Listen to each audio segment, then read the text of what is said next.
Hello, everybody, and welcome to another episode of Occulted. Thank you so much for joining me today. So, this episode is actually a continuation of the last episode we did last Sunday. So, last Sunday, we talked about the release of the Epstein files, the sort of history of this weird dark occult, death cult that is underneath the power structures. It's being revealed through first, really, the Podesta emails and all of that, scandal that happened 10 years ago. And then coming up now to really kind of like this release of these Epstein files. And now the conversation is reaching a fever pitch again. So this is the last episode here. Okay. So if you want to go back and watch that before you watch this, that would probably be very helpful because everything that I talk about in this session is going to be building on top of what we established in the last Occulted episode. So I'll just do a small summary of where we ended last Sunday, which was I left you with the question, the audience, the question of what do you think it would look like if there was a massive evocation ritual, a summoning ritual, if you will, that encompassed the entire earth? So instead of there being just like a summoning circle, right? What if the earth was the body in which a group of Black magicians were using to basically possess the entire earth, humanity entirely? So we're not looking at what I called in that video lesser rites and lesser magic. We're actually looking at something much more intense, much more sinister, much more encompassing, which is this idea of greater occult rites, which happen intergenerationally and deal with elaborate long-term rituals to bring forth very serious fallen angels and demonic entities. So when this happens, it's really not about, taking over a country or controlling a public figure or something like that. That's actually small potatoes. That's just maintenance to these people. The real thing is they want to take over the entire earth, okay? So the entire body of the earth, so that the earth has a natural spiritual body, right? And this dark occult order wants to overwhelm the natural spiritual body of the earth, the natural etheric and astral body of the earth, by essentially changing its conditions or smothering it, if you will, smothering the etheric world around the earth with advanced technology. So when you have huge amounts of radiation that's produced, Elon Musk is now campaigning to put, I believe, a nuclear power plant on the moon and to use more and more nuclear power, and to also have all of these satellites in the sky. Actually, a lot of different people who are technologists want this. There is this rush to create super technologies like CERN, and it's not even clear that we understand as the public, despite all of our tax dollars going to it, it's not even clear how much of these technologies are developed and out there already. Because a lot of these technologies have been developed in Black projects, again, with tax-paying dollars, but then hidden in private companies, and the technology doesn't get to see the light of day. So they've been funding our own enslavement with our own money. And that is the biggest act of subversion and domination. But the good thing about that as a path forward is ultimately, because we have paid for this and it is on our back, we actually have a path to get that back. But we have to understand that this is going on and how sinister and serious it is so we can begin to walk that path. And we're not going to really be able to address the largest problems if we're just hanging out and talking about the most basic, lesser forms of magic. We really do need to understand that in 2026, in our time, occultism, and the most insidious, dangerous kind of occultism, uses machines, it uses technology. So yes, it is horrific when we find these ancient pagan and Babylonian rites that use different kinds of sacrifice and different kinds of very dark things. But really, a lot of that power has been, in fact, transferred into magical objects like technology. That's how they're doing their occultism today.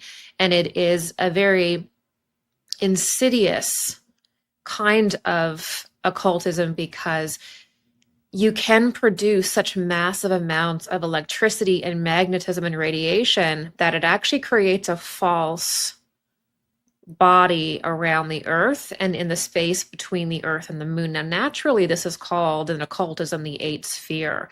So the eighth sphere was a very deep secret. I've talked about this a lot on my channel, but also with Dark Journalist. So if you want to check out any interviews I've done about this, or when we've talked about that, or on my channel, just go and search that. But essentially, one of the biggest mysteries of the eighth sphere that was not talked about a lot or at all is actually that in our time, the body that is the eighth sphere will need to be synthetically produced, meaning that if you can generate enough discordant energy, and again, that's electricity, magnetism, and radiation, what will happen is you'll actually bring the eighth sphere forward because you will have created such a synthetic body, unnatural body around the earth that it will essentially by default bring forward the eighth sphere. Okay. Now there's a much deeper occult science to this that we can get into at a later date. We can do that. But right now, all we need to understand is that how dark occultists are working today is they want to create that synthetic, choking, anti-nature, anti-Christ, anti-human force around the earth. And it's completely crazy to me. Like sometimes people will break up the tech bros and say like, oh, one is pro-human and one's not human. If you have this desire to electrify the earth and put a nuclear power plant on the moon, you're not pro-human. You're not qualified to do these things. If you want to build a golden dome and put weapons in space, you're not pro-human. These are occult things. These are magical things. These are things that, whether they understand it or not, affect the energy body of the earth and therefore humanity and therefore the sun. Everything is working in tandem with each other. So humanity is being strung along into all of these inventions and all of these things like Willy Wonka and the Chocolate Factory. Like, look at this, look at this, look at that. You'll have amazing abilities. You'll be able to, have AI and all this kind of stuff. But is anybody really stopping seriously and thinking, is this actually a path that we want to go down? And I know I'm preaching to the choir here, but I'm just saying largely people are really not yet, especially maybe the younger generations. I don't know. So the ultimate desire is really to capture the entire earth. And that's not even just a metaphor for all of humanity. I'm talking about capturing the spirit of the earth, the very being of the earth, and smothering her and destroying her. Because the earth, which is represented as feminine, right? Dark occultists have a very poor conception about the feminine in the mysteries. The feminine is just something that exists as generative. She's just a breeder. She just exists to support the male facet. It's a very limited and crude and unsophisticated idea of polarity and of the male and female.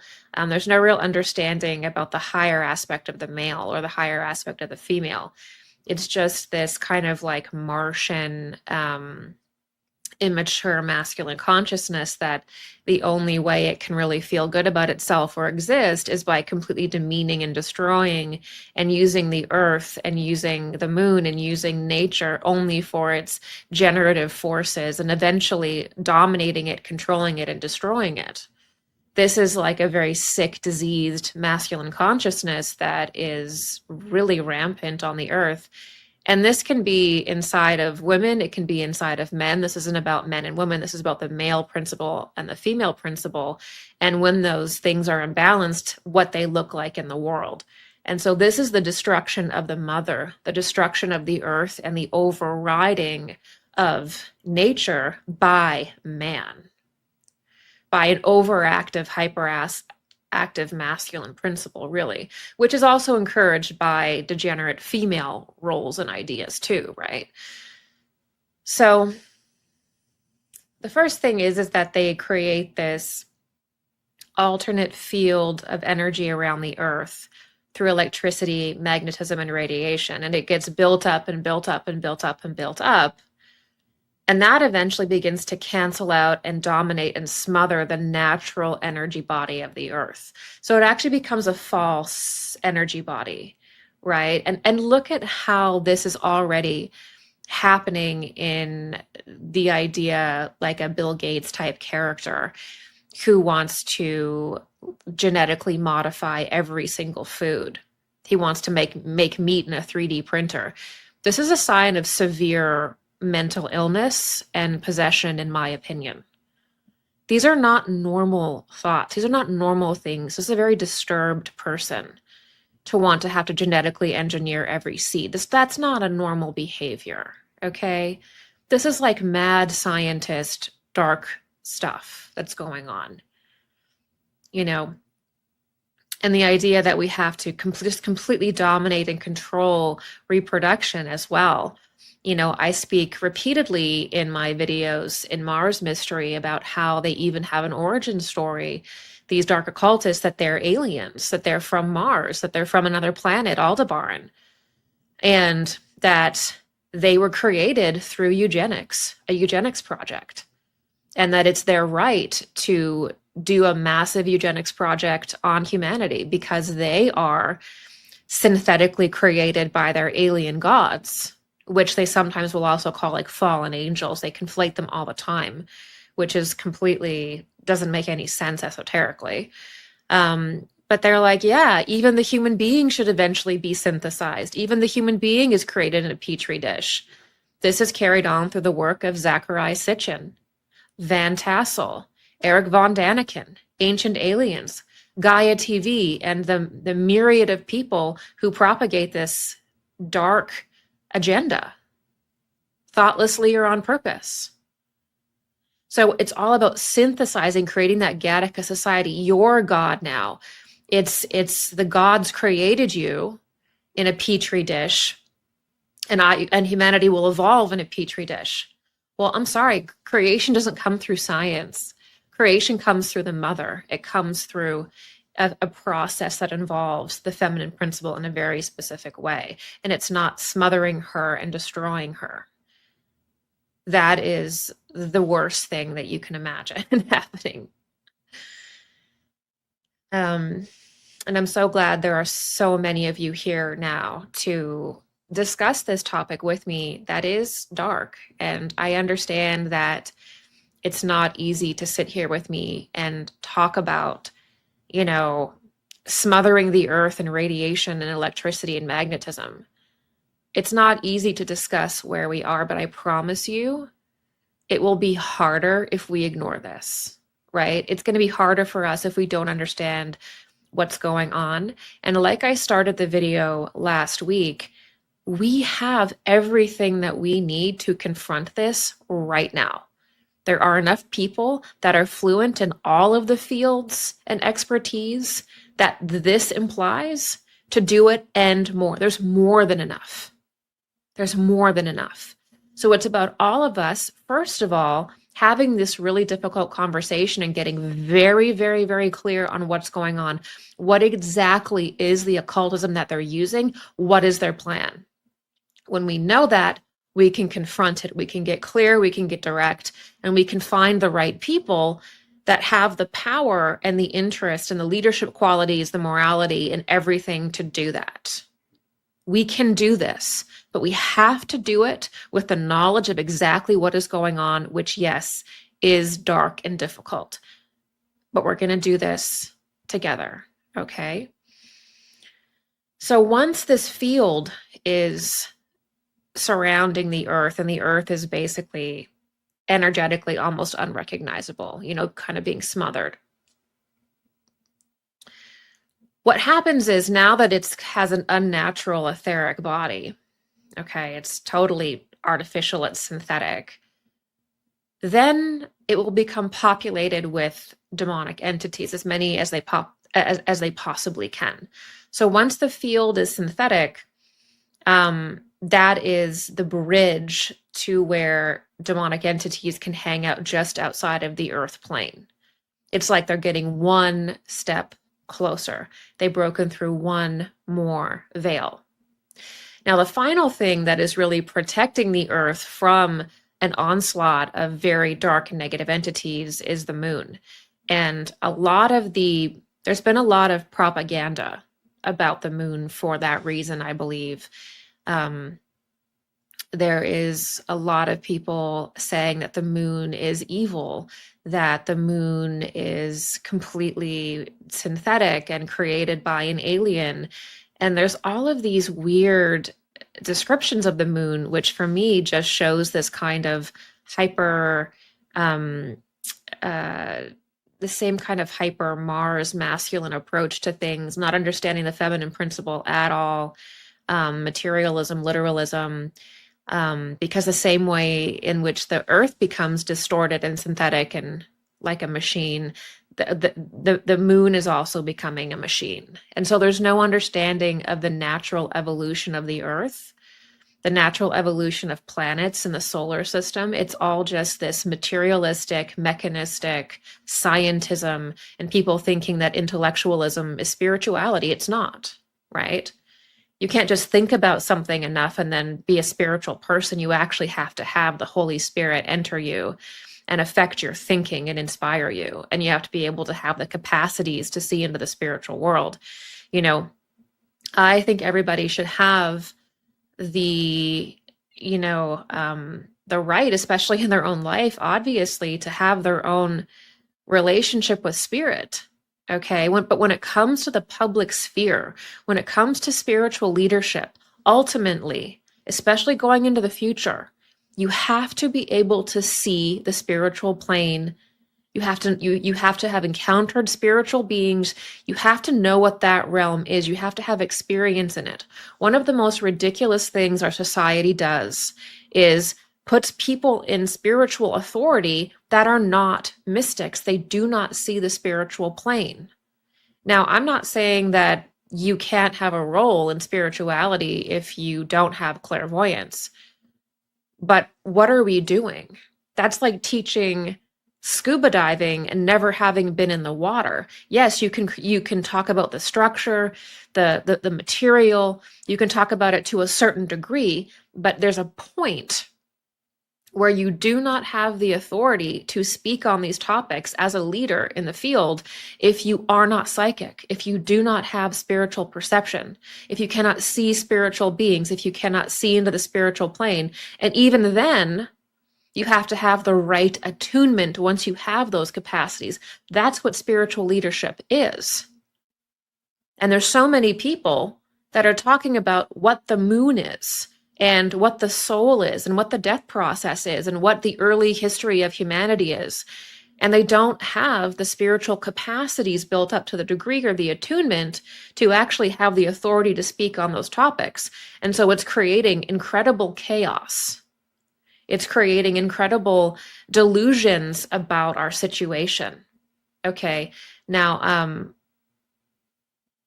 that is, it just is a problem. And I'll never, you can't have someone sit here and tell you who is right and who is wrong and who should be listened to, that is beyond any person. But just speaking on the environment that we are in, it would never be accepted in any other field. No field of scholarship or of anything would ever accept people into it as experts that didn't have experience in the field. But spirituality is the one thing where it is everywhere and it causes problems, right? Because it ends up being about dogmatism and intellectualism and scientism, and there isn't actually the capacity to see and interact with spirit, which is 100% necessary. And then again, it's not just any old psychic. You have to have the right attunement. There's different degrees of psychic ability. You have to have, then again, the right attunement within your clairvoyance, within your psychic abilities to then be in certain. So that's what we're looking at. That's the classical system of initiation when it comes to leadership on these things. We don't have that. So we are struggling to confront these occult activities that are going on because there needs to be a certain kind of discussion around this. But that takes the ability to actually see these things because, it's not written down, right? There's things that hint to it that's written down, certainly Revelation, certainly different spiritual texts, but we need to actually perceive it, right? To address it. It has to be much more detailed. So the field around the Earth that is generated and it becomes artificial, that basically is like an artificial generated field that then becomes something that entities can enter into. They're not in the Earth yet, but they're being pulled closer and closer to it as though they're being drawn through a series of veils. Now, the thing that separates them is the moon, okay? And as I was saying, the moon is a very, very confused topic in esotericism.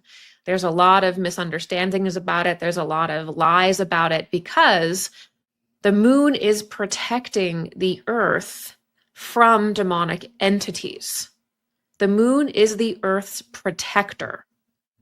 It's not some evil thing that's bearing down on humanity. It's shadow or demonic entities or something that's controlling incarnation like a machine or whatever it is. It is involved in the death process, as I talked about in the last video at the end. But the moon is the Earth's protection. Okay, when the moon becomes damaged, okay, when you start releasing a bunch of nuclear bombs up there, when you start building all of these power plants and putting super technologies up there, overwhelming it, hollowing it out, drilling in it like what happened during the Atlantean period or earlier, or recently even, you're now messing with the Earth's natural protection. You're literally doing what the vaccine did to humanity to the moon. You're literally taking away its immune system, okay? It's the same thing. They're working through trying to break down the immune system of humanity. And how you do that to a planet is you mess with the moon. And everybody that says, oh, well, the moon is so weird, it's been hollowed out, it acts unusual. Yeah, because it's very possible that that happened during the Atlantean period when we also had advanced technology. Okay, there are megaliths on this planet that we still cannot produce today with the technology we apparently have publicly. We don't think that that advanced technology that built Pumapunku and the Mayan complexes and the pyramid, we don't think that that wasn't applied to engineering crafts. Many different mystics have already talked about this and revealed that yes, the Atlantean period was very advanced, and that technology was also stored. Certain parts of it was, and has been redeveloped over time by these different mystery groups, by these different secret societies. Okay, so we have to get real about all of this UFO stuff that's going on. the age of disclosure, the day of disclosure with Spielberg, all of Hollywood suddenly getting on to the space stuff. Okay, well, let's talk about where that technology really comes from. And it's not aliens, okay? The alien conversation we can have at a different, we'll talk about all of the alien stuff that's going on in the news maybe at a different time. But then again, I know I've already discussed it so much on this channel with you. So, I mean, if you guys want to get into it, we can do that. But I feel like I'm a little bit of a broken record on that one. So the moon is actually the Earth's protector. And when people start to mess with the moon, disturb the moon, it is because just like, when you invert the poles of a planet, when you start messing with it, you unlock fallen angels that are within that realm. And every single planetary realm has angels and fallen angels, has higher beings and lesser beings. And so by messing with the planets and stuff like that directly with technology, you release what is in there, but you release it in a way that goes against nature. So you're overriding nature. So you're basically really collapsing things, because even like in earlier times on the Earth, before super technologies, nature really limited what you could do in regard to like summonings and magical practices and things like that. Like nature would just shut you down at a certain point, would just be like, no. But then super technologies force things open. It uses so much force in the spiritual world that's unnatural.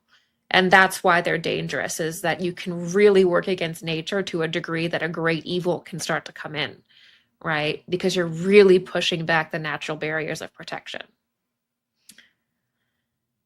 Then you have the field. Okay, let's go over it one more time. You have this field that's generated around the Earth. It's a false artificial energy body that's being created. And then once that gets filled enough and it starts to smother the Earth, then you have these entities that will begin to enter into it. Now, they're not on the Earth yet. They're not in the human realm yet, but they're right there, and they're going to be seen a lot more as they try to poke through and break through humanity. Now, no being, this is the thing you need to understand, we all need to understand about demonic entities and how they can enter into the Earth.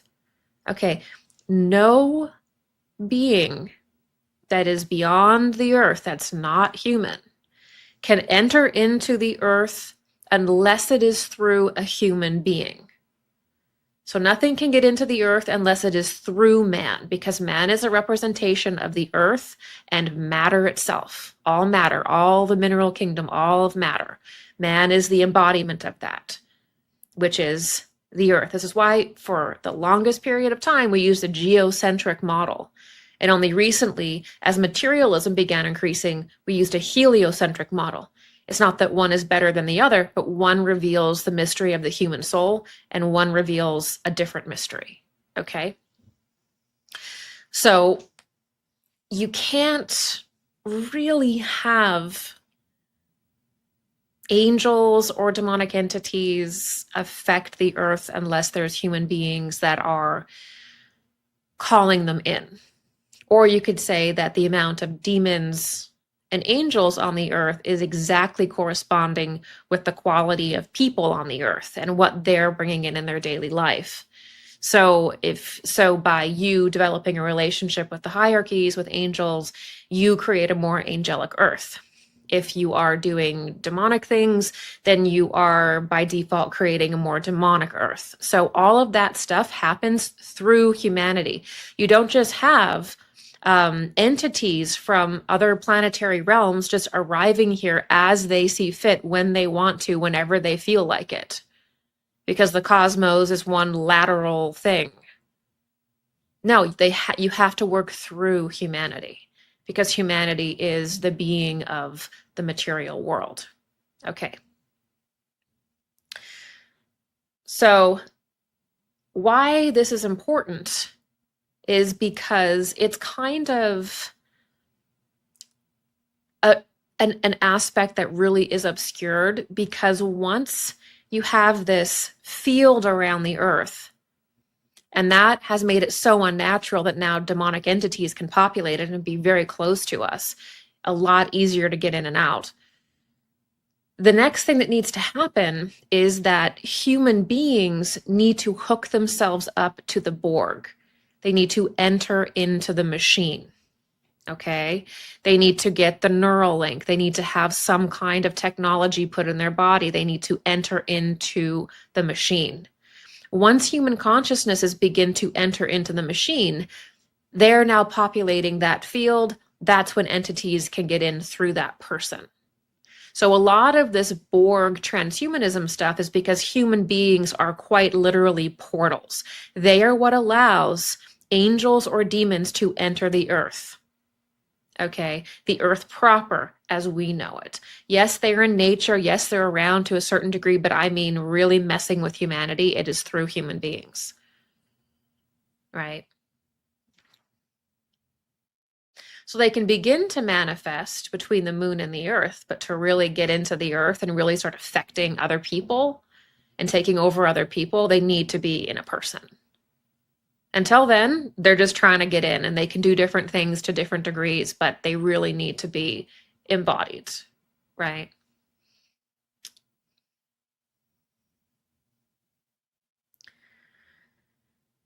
So I hope this makes people think a little bit more closely about stuff like the Golden Dome and needing to have these weapons in space and all of these satellites that we apparently need surrounding us like trash in the sky. And, you know, we have to develop Mars, we have to develop the moon. We literally don't.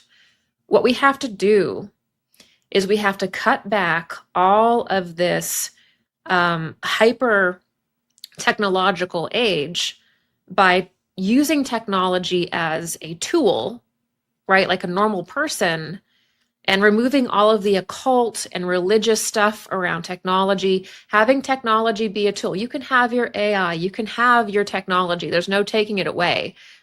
I'm not a Luddite. And, you know, I'm not against even AI. I'm against these things being used religiously and spiritually. And I'm against these things being literal, ritual, occult objects for transhumanists who want to create a technate, the whole world is a technate, and are telling you it's a tool. That's what I'm against. So we can have these things, but not if they're going to be weird religious objects for these people, which is what they are at this point in time. It does not have to be that way.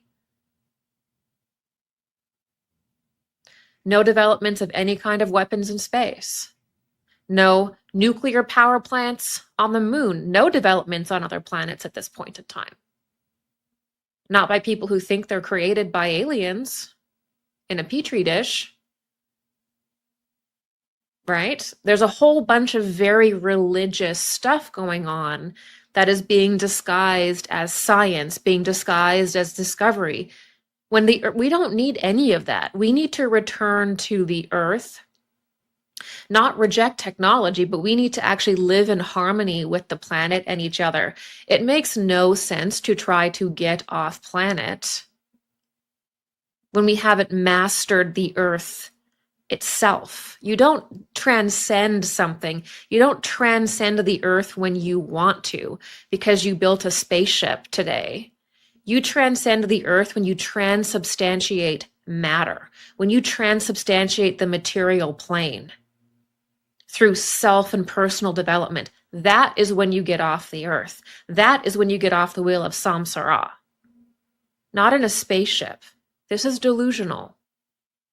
Doesn't mean we can't have academic explorations of different things or whatever it is, whatever people want to say, but it's not carrying the light of consciousness to Mars or the moon. The light of consciousness does not need you to do that in a spaceship.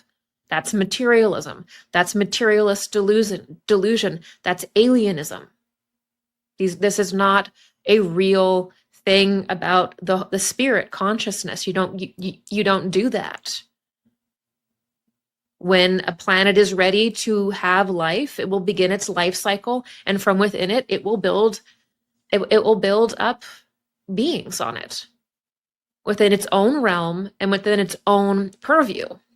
according to rhythms that no human being can even understand or perceive. We're too small to even understand the development of a planet most of the time. But we certainly don't terraform them. We certainly don't create them. This is megalomania, right? So we have to get real about what our role is.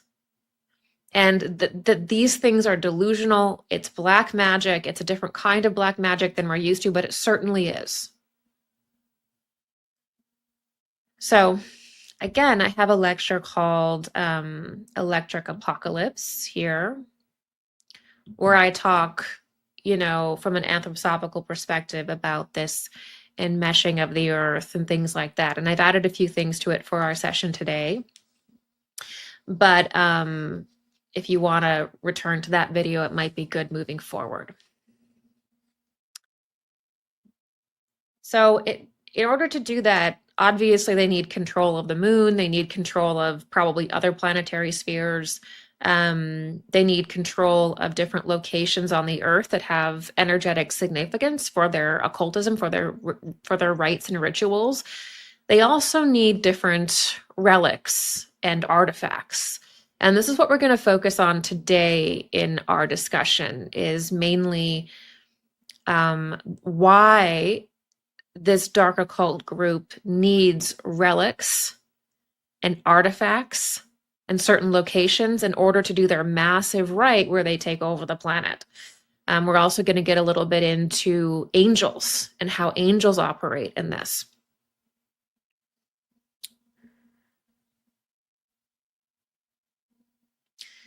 And as I mentioned last time, they also need these intergenerational bloodlines where you inherit not only wealth, not only power, but you inherit occult duties that you have to carry out for your family line, because some of these greater rituals that they do, it literally takes, hundreds of years to complete them. So that means that you have to raise your children in this, and you have to tell them, okay, you're going to carry out this plan. Okay, so let's look at Elon Musk, for example. He parrots the same thing that Werner von Braun says. Werner von Braun said, we need to carry the light of consciousness to Mars. This is a Nazi rocket scientist expressing the Nazi esoteric ideology that people are created by aliens, and then you get to a certain point where you develop your culture and civilization to have advanced technology, which is the pinnacle. Technology is the pinnacle. And then you go and you colonize other planets because this planet was colonized by aliens. And they believe that it's their genetics that are basically the highest genetics, right? And weirdly enough, this is also what Avi Loeb has said on his own blog about Exodus and how the greatest goal of humanity is to become spacefaring and colonize other planets, and it's the cosmic exodus. Why does Avi Loeb want to bring the light of consciousness to other planets? Why does Werner von Braun want to bring the light of consciousness to other planets? Why does Elon Musk want to bring the light of consciousness to other planets? This ideology is not common. It's not in any sacred texts. It doesn't describe Genesis. It doesn't describe any kind of early spiritual description of creation. They try to make it sound like that, but it's very clear in esoterica what creation is, how it happens. I've talked about that in my Esoteric Keys to Disclosure at length. I have hours on that. It's not that. It's not what Avi Loeb says. It's not what Werner von Braun says. It's not what Elon Musk says. So what cult is this? What space cult is this? That's messing around with what we think creation is. What's going on with that? Why does Elon Musk have the exact same ideology about the continuance of human consciousness through space colonization as a Nazi rocket scientist? Because these kinds of ideas that are unnatural, and again, not in any spiritual texts, any real esoteric texts, it's not describing Genesis or a Sumerian myth or anything like that. Because these ideas are carried intergenerationally down in as occult teachings in certain family lines. You don't become a billionaire because you're full of ingenuity today. It's nepotism.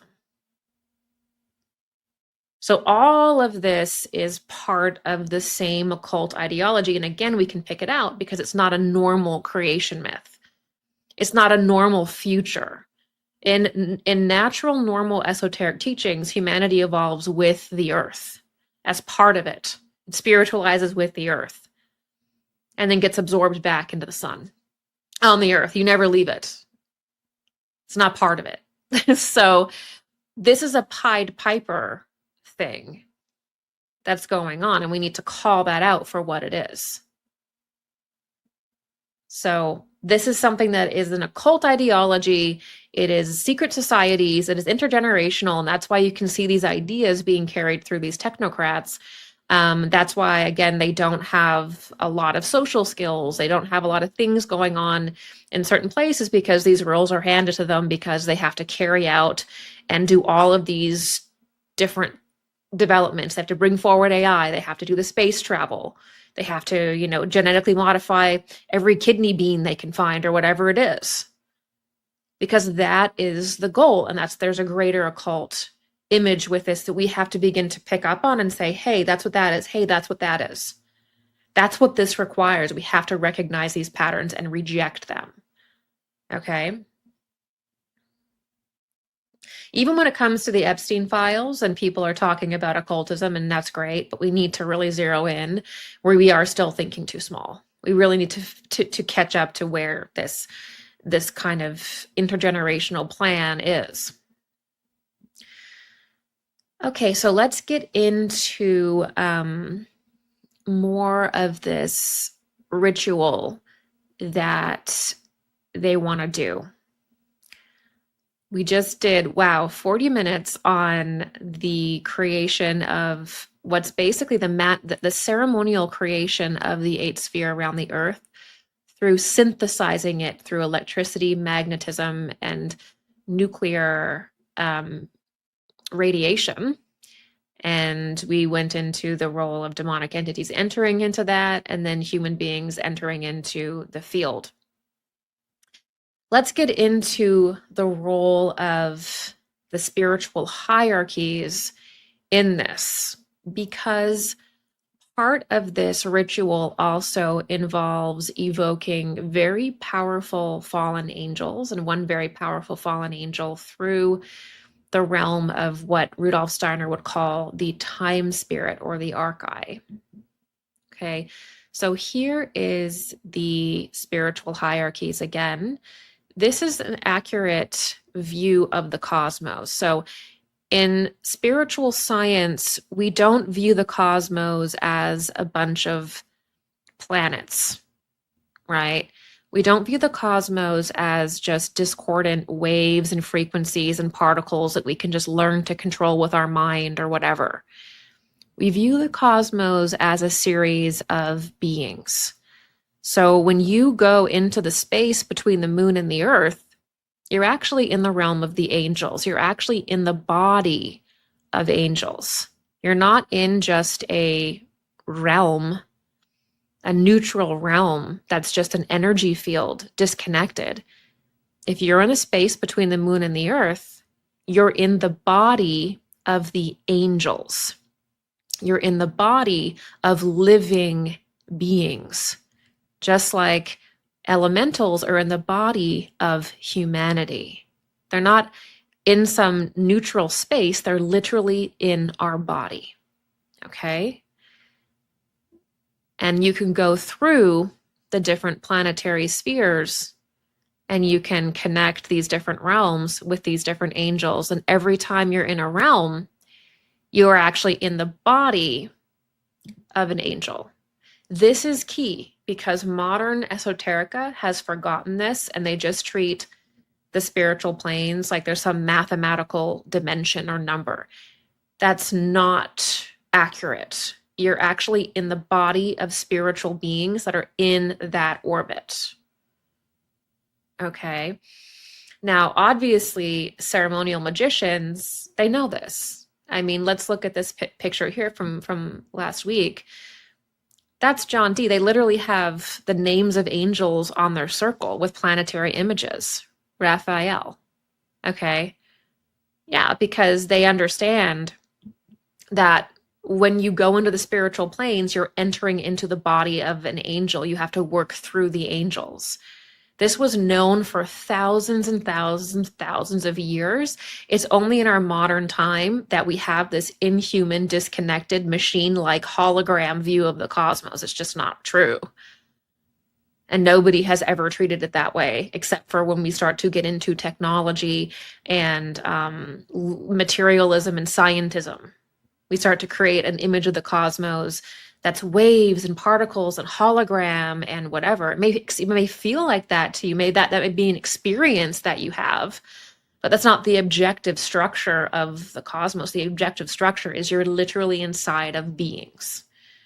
And that's why all ceremonial magic portrays it that way, by having Raphael and the different names and different sigils of angels. It's not just because they're trying to control them, it's because they're entering into their body, right?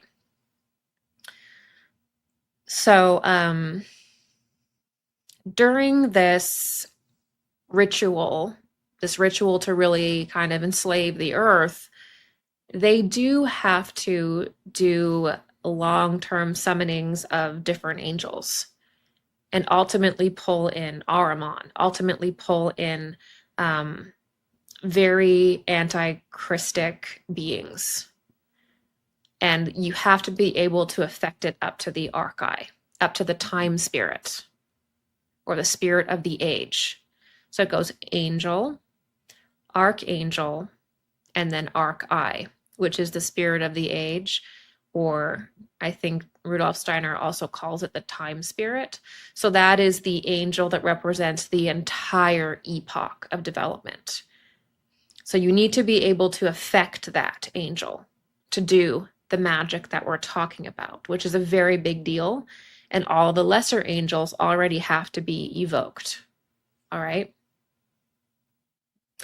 Now, how do you do that? How do you start to evoke very, very high angels that are like the angel of an epoch, the angel of a planet? Like, how do you try to influence those angels? Well, what you need to do in the case of the ritual that we are talking about now is you need to present this higher angel with an image of the crucifixion and certain events that have led up to it epoch by epoch. So you have to present to the angel in this kind of massive ritual different events that have happened on Earth that led to the transformation of the Earth. And to do this, you need relics, and you need artifacts, and you need to have control of certain places on the earth. So these influence the time spirit. These influence the higher angels. It speaks their language. So, so basically, in this, we're already an hour in. I 100% cannot explain ceremonial magic and the time spirit to you. I can only portray some little pieces of this to paint you a picture. It's going to be very simple. So you disturb the higher angels that actually look over the age and even the planet. And you do this by presenting them certain images spiritually, not like drawing them on a piece of paper, but you have to actually produce these images into the body of the earth. You actually have to produce these images in the spiritual body of the earth through your rituals. So it's not like I hope that makes it, you have to produce these spiritual images through your rituals. And to produce these images, you need to use artifacts and relics, because those artifacts and those relics represent those different times, and that speaks the language of the time spirit of these higher angels. Okay, so they're kind of creating like a vignette of the earth's history, of the earth itself. So they have to have an image of a false image of the crucifixion, they have to have images of different periods leading up to that. And they have to know about certain incarnations. So there's a whole vignette that they have to create in their ritual that disturbs the time spirit, that disturbs the angel by producing these images, but ultimately by using certain artifacts and relics that contain spiritual energy that reaches into the spiritual world. They have to be arranged in a certain way and used in a certain way. So the angels respond to these relics and artifacts. It creates a certain pattern in the spiritual world that they respond to briefly. And during that time, that's when it's kind of like there can be kind of like a subversion that can go on. It creates an opening of a veil. And this kind of represents the turning of the wheel of the time spirit, in a sense. It kind of creates an opening in the veil when this is done. Because we have to understand that the angels are not the beings of the material plane, of the natural plane, of the material world. Human beings are.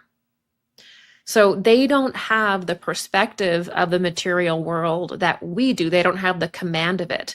They don't have capacities that we have, which is why in the Bible it says that angels, that man has faculties the angel does not, and can potentially stand even higher, because we are developing certain faculties right now that the angel does not have. So the angel does not see our world as we see it. Only we can, only humanity can. They have to work through us. And even then, they have huge blind spots as to what they can perceive. So to us, angels actually appear to be more mechanical, more automatic. And that's certainly how it's taught in ceremonial magic, right? It's like they're viewed as kind of more like automatic things. And it's the human being that is in this realm that's truly living, that's truly has free will. So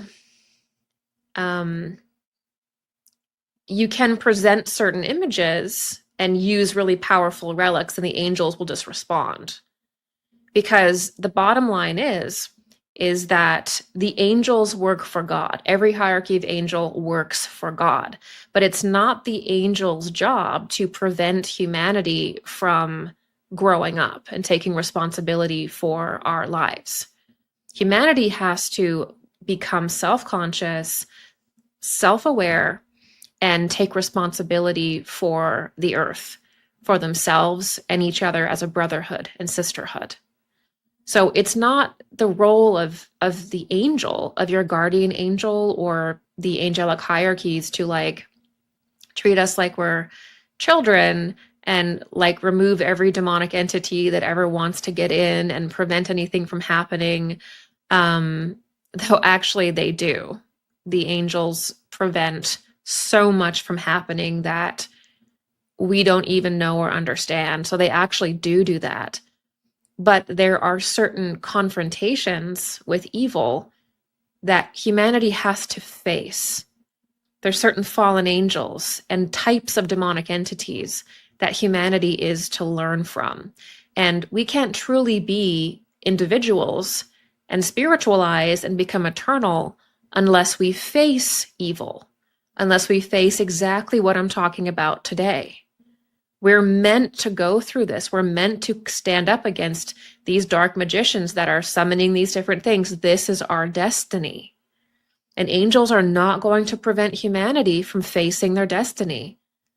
They prevent a lot, but they're not going to treat us as little children, right? We have to face this. This is our task and this is our duty, and we can. We have to understand what's going on in order to do that. So if you present certain images, create this kind of vignette, it's almost like a reenactment of things in the past as a ritual, the recreation of things in the past as a ritual. It kind of tricks the angels in a way. It kind of opens the the portals in a certain way. And that can allow some very dark things in. So it allows the gates to the underworld to open. And part of the reason why this happens too is that we're at this twilight period where we've just had the incarnation of Christ, 2,000 years ago. And we're still integrating the body of the Christ. We're still integrating the gift that Christ gave us. We're still learning about it. And we're still very close to, really the pre-Christian tradition and era. And so there's always this kind of twilight space after the incarnation of Christ on the earth, where the sort of old lunar culture, the pre-Christian culture, which you would call the old lunar traditions, they kind of still work because the forces of Christ have not yet built up enough in the human being to completely and totally repel it yet. And so you have this window around right where we are, where you can get like the incarnation of Ahriman, which is a very hardcore fallen angel. You can get all of these kind of dark things that finally rise to rear their ugly head in this kind of battle between good and evil. Because what's really going on a deeper level is that we are growing beyond that condition. We're growing beyond that old lunar way, that old tribal way of human beings, the old externalist magic that really qualified that age. So there's this period where it's a twilight period, like just before the light gets really bright, where some of those practices still work, and they use them to the hilt in order to put one final push on humanity to prevent Christ from truly seeping into everyone's soul and humanity really reaching its destiny.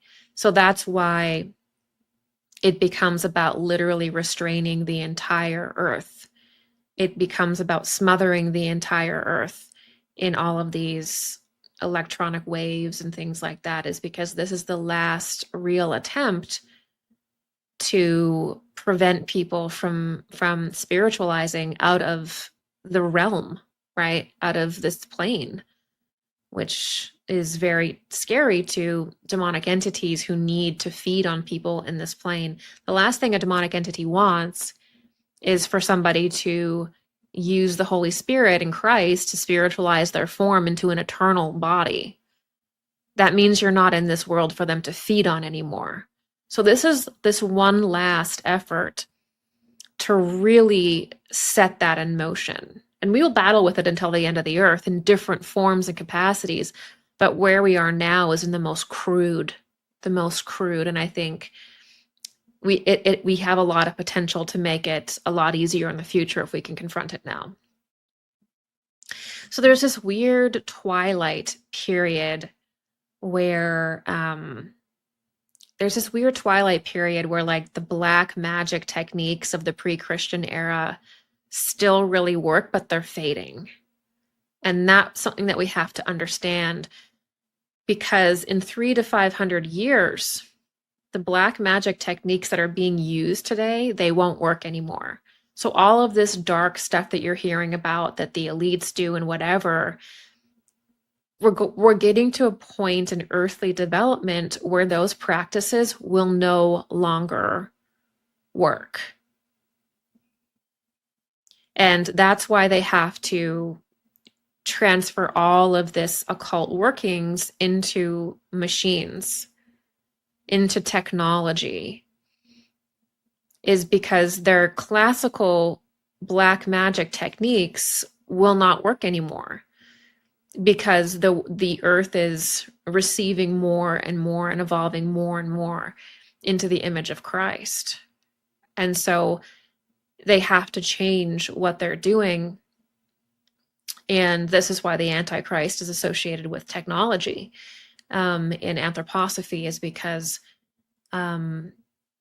they have to transfer all of those old rights into an externalist way of existing still because they refuse to turn inward. Okay.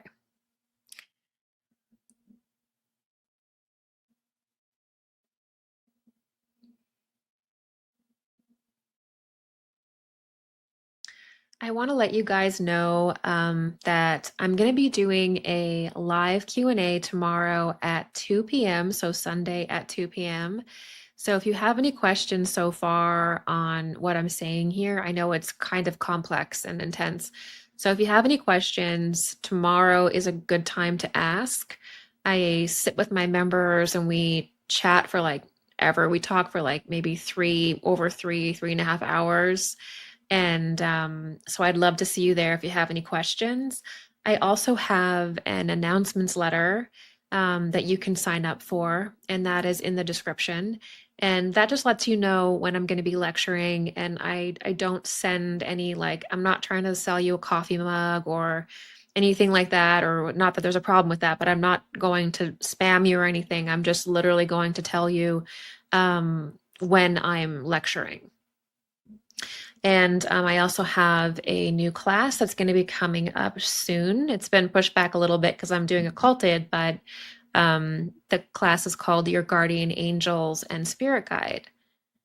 So the classes and the membership is what allows me to do this free content here on YouTube publicly.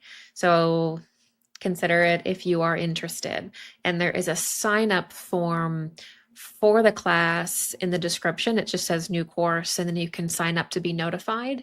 And if you're watching this and the course is already complete, it doesn't matter. You can watch and participate in the course in the replay. It'll be there either way. All right. So I want to get into a little bit more about how unique angels' relationship to us really is. And so one of the best ways, because we often will imagine the spiritual world in our image. The first thing that we do with a spiritual story or text or concept is we immediately will relate it to what we already know and understand. The problem is that sometimes our mind isn't prepared. We actually don't have the perception to understand what's being written. And that's when spiritual literature and spiritual concepts get profaned and damaged, is that to actually really understand spiritual topics, you actually need inspiration. You actually need the Holy Spirit. Thinking is actually an activity we do with God. It's actually something that is through the angels. So it's not just within us, within our mind or something. And so one way to do this is to learn about these things. And I find that this statement that Rudolf Steiner made on the angels, how angels sort of appear and are active in our world, I find it to be very good. Now, I've sort of paraphrased this, but this lecture is from the Spiritual Hierarchies series, so GA 110, the spiritual hierarchies and their reflection in the physical world. And he says, if you want to look for an angel, you must keep in mind that his physical part is something like a mirrored reflection of his spiritual principles, which are to be found only in the spiritual world.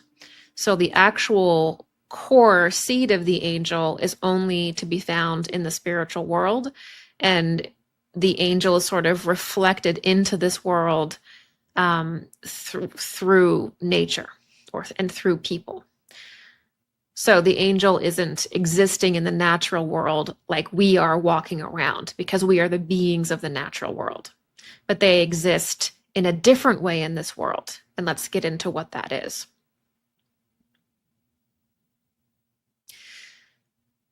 You must keep in mind that his physical part is something like a mirrored reflection of his spiritual principles, which are to be found only in the spiritual world, in flowing and running water, in mists dissolving into water, also in the winds and the lightning flashes through the air. In all of these things, in all of these, you have to look for the physical body of angelic beings. You must realize that 80 angels may be associated with and have the most solid part of their physical body. I don't know if physical is the right translation here, but the most solid part of their body in our plane is in one sheet of water. So he's saying here, 80 angels may be associated with and have the most solid part of their body in this realm, in one sheet of water. So you can have 80 angels, and their manifestation in the natural world is on a body of water. The physical body of an angel need not be understood as having a boundary. One piece of water may belong to it here, and far away another piece.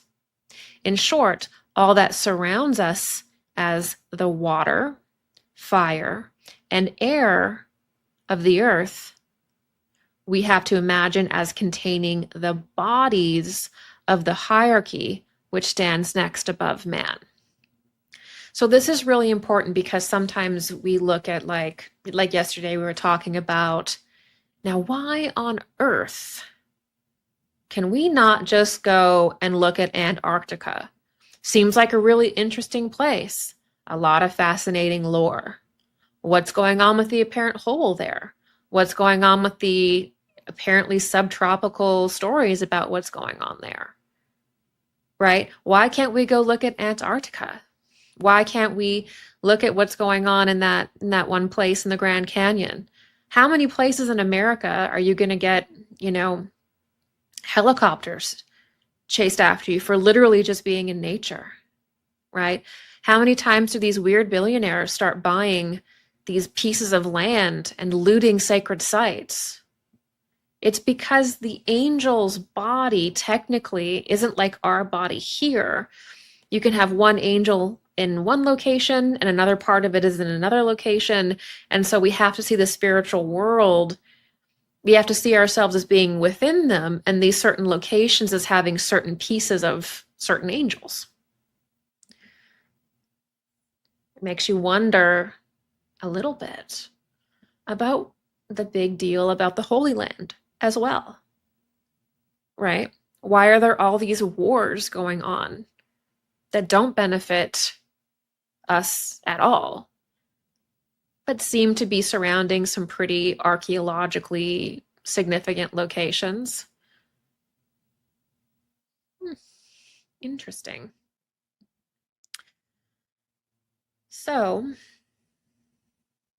the ultimate goal of modern-day magicians is a large-scale ritual that entraps the entire earth. To accomplish this rite, these occultists must use super technologies like nuclear weapons and nuclear plants on the moon, satellites, super technologies on Earth, all of that stuff we've already talked about. Through these activities, they must generate huge amounts of electricity, magnetism, and radiation around and on the planet that distorts and overpowers the Earth's natural energy body. Over time, a completely inverted and synthetic energy body is created that smothers the mother, that chokes out the earth. Here, nature is completely overpowered, and the mad scientist cult asserts themselves as the new goddess and calls forth the Antichrist and the higher fallen angels that paved the way for him. So we are seeing a lot of this weird kind of like gender bending stuff that's becoming more and more common, these questions about male and female and things like that. In the dark occult, the dark occultists will naturally take the position of the goddess, actually, because the real masculine position in spirituality is the Christ. The Christ is the highest solar spirit. The Christ is the most upright. It is the second person, the Trinity. It is the most masculine It is the Father embodied. He is the Father embodied. So there's nothing that is the masculine principle. That's the ideal masculine principle, is the Christ, right? So if you're not doing that, then you're automatically becoming the God, the goddess. You're automatically making yourself, you're automatically feminizing yourself. This has nothing to do with transgenderism or the political stuff around being gay or straight or transgender. I'm talking about in occultism, the masculine principle and the feminine principle, which is the positive charge and the negative charge. So if you're not attuning yourself to Christ, you are therefore in the negative charge. You are therefore in the feminine polarity. So you are therefore you're therefore in that role. And the only thing that can actually be that role is really the feminine, the goddess, the Mary, the Sophia. So they're actually trying to take the place of the goddess, which is why they worship the black sun. They worship Saturn.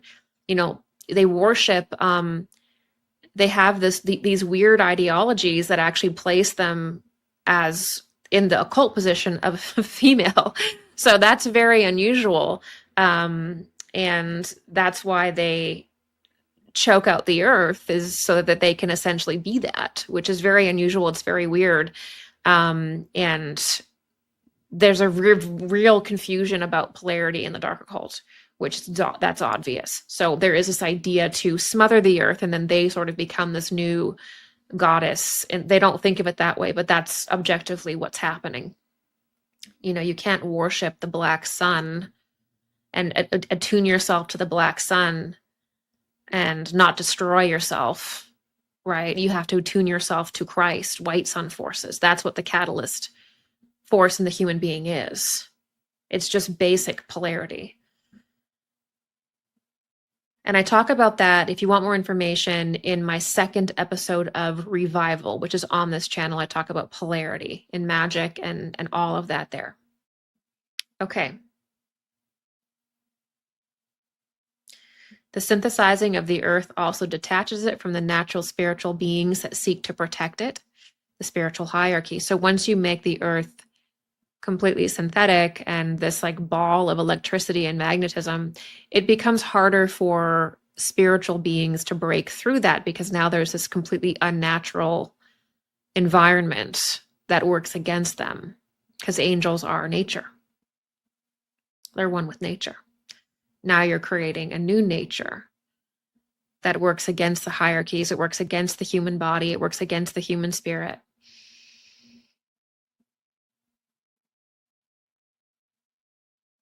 Once these technologies, which are created in the image of man, and all technology is created actually in the image of man. I was posting recently because of the announcements about UFOs and technology, and a lot of people will go back into spiritual texts and they'll say like chariots of fire or Ezekiel's wheel. And because we're so interested in technology in our era, we look at technology and we say like, oh, well, they must be talking about technology. But in reality, advanced technology tends to mimic the human body and mirror human processes. So the technology that we're creating is actually mimicking and mirroring the human body and human processes. Okay, so that's why when people go back into these texts and reimagine everything as a machine, that's because the machines were basically created mirroring human processes. But you can't go back into an ancient text and say, this is a UFO, this is a spaceship. The original image is of the human energy body, of angels. And then humanity then creates technologies that mirror those processes. But the original image in spiritual texts is not technology. The original image is that of the spiritual body or of spiritual beings, which appear in these symbolic ways. And then humanity makes technology. So the original image, the original description is not technology. Technology is made in the image of man. Technology, all technology does is the different processes that the human being does, externalized. So we don't go into spiritual texts and think that we're looking at a UFO.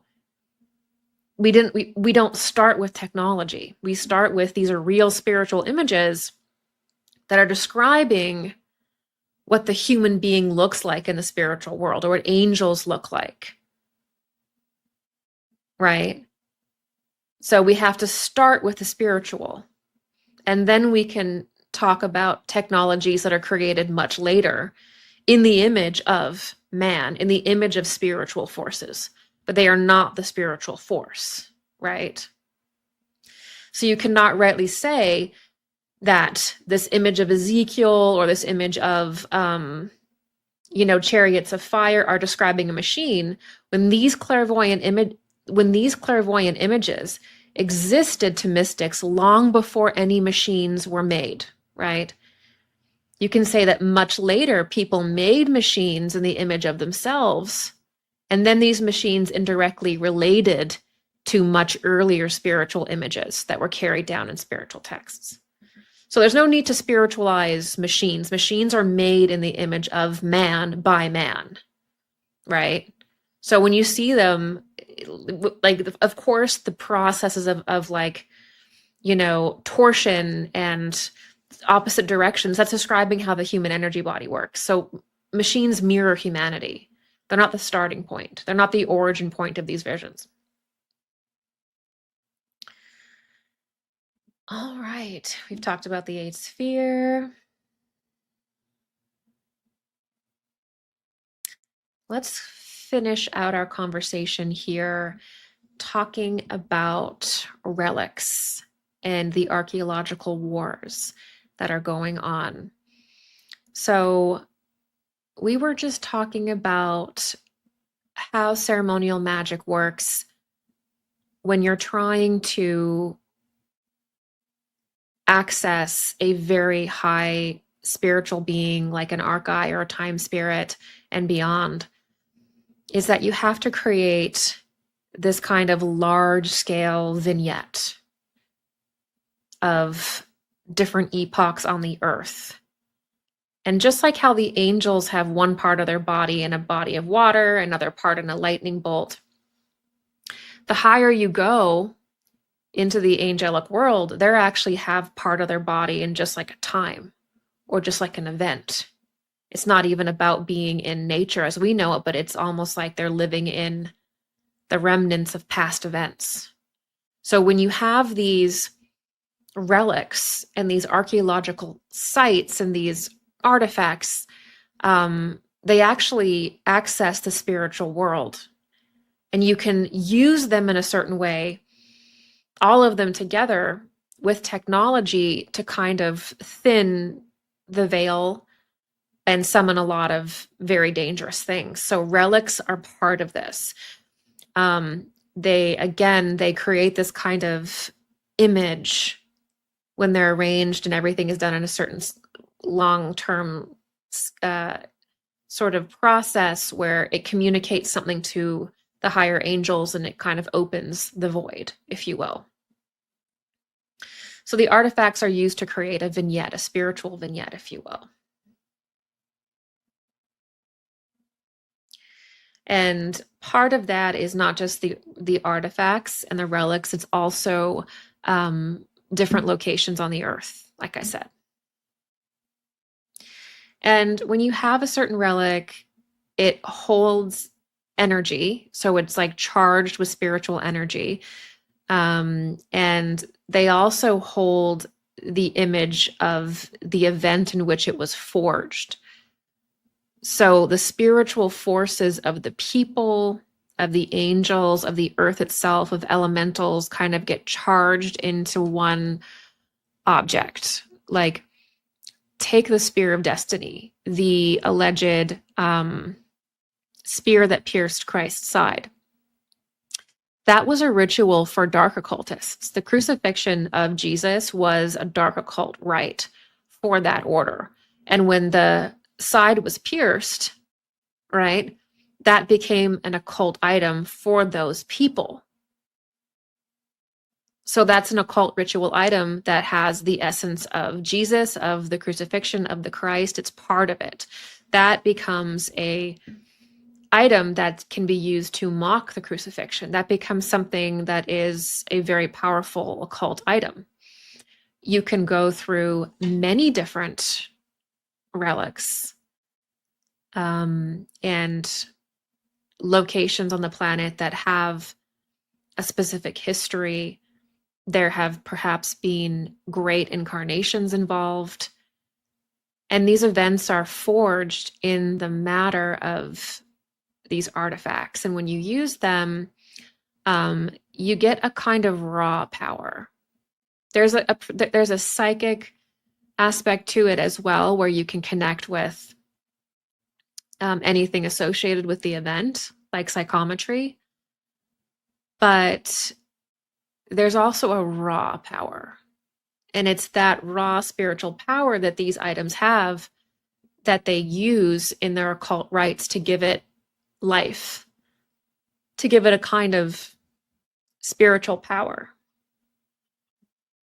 I mean, we understand relics. We understand generally, I think, intuitively what artifacts are. And they are used ritually. And also, in the past, relics were created sometimes purposefully to establish a bridge between the spiritual world through certain people or angels. So you would actually often create certain ceremonial objects to facilitate a deeper or stronger connection. So these things were often directly created. It was like the burn off of part of the ritual was channeled into these different relics and things. So it was actually creating relics and creating magical artifacts was part of occultism for thousands and thousands of years. And we still see that with different groups, even churches keeping bodies and tombs and magical items. And this is it's a very common thing that happens.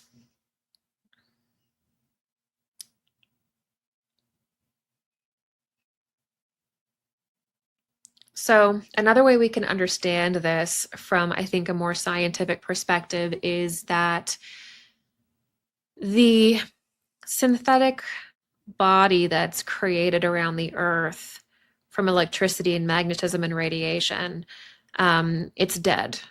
So the problem with using all these super technologies is it's kind of like a Frankenstein thing. They don't naturally have life.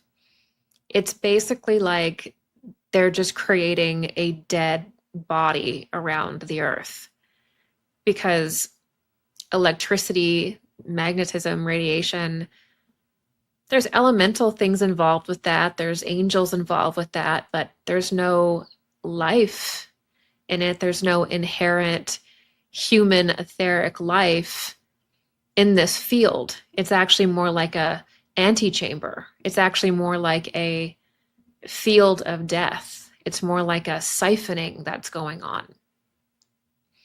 So it's really like a graveyard. It's really sort of like a dead energy field. There's no life in it. When you look at the body of the Earth and the etheric body and spiritual body of the human being, it's full of life. It's full of life that you probably couldn't even perceive all of it in one sitting. There's so much life inside the human being. There's so much life in the Earth. But this field that they generate synthetically has no life in it. It's devoid of real etheric energy, real life, because it's created synthetically by man. In order for something to have a properly established etheric body, it has to be born through a woman. It has to be born into this world through the proper channels of creation that are placed there by God.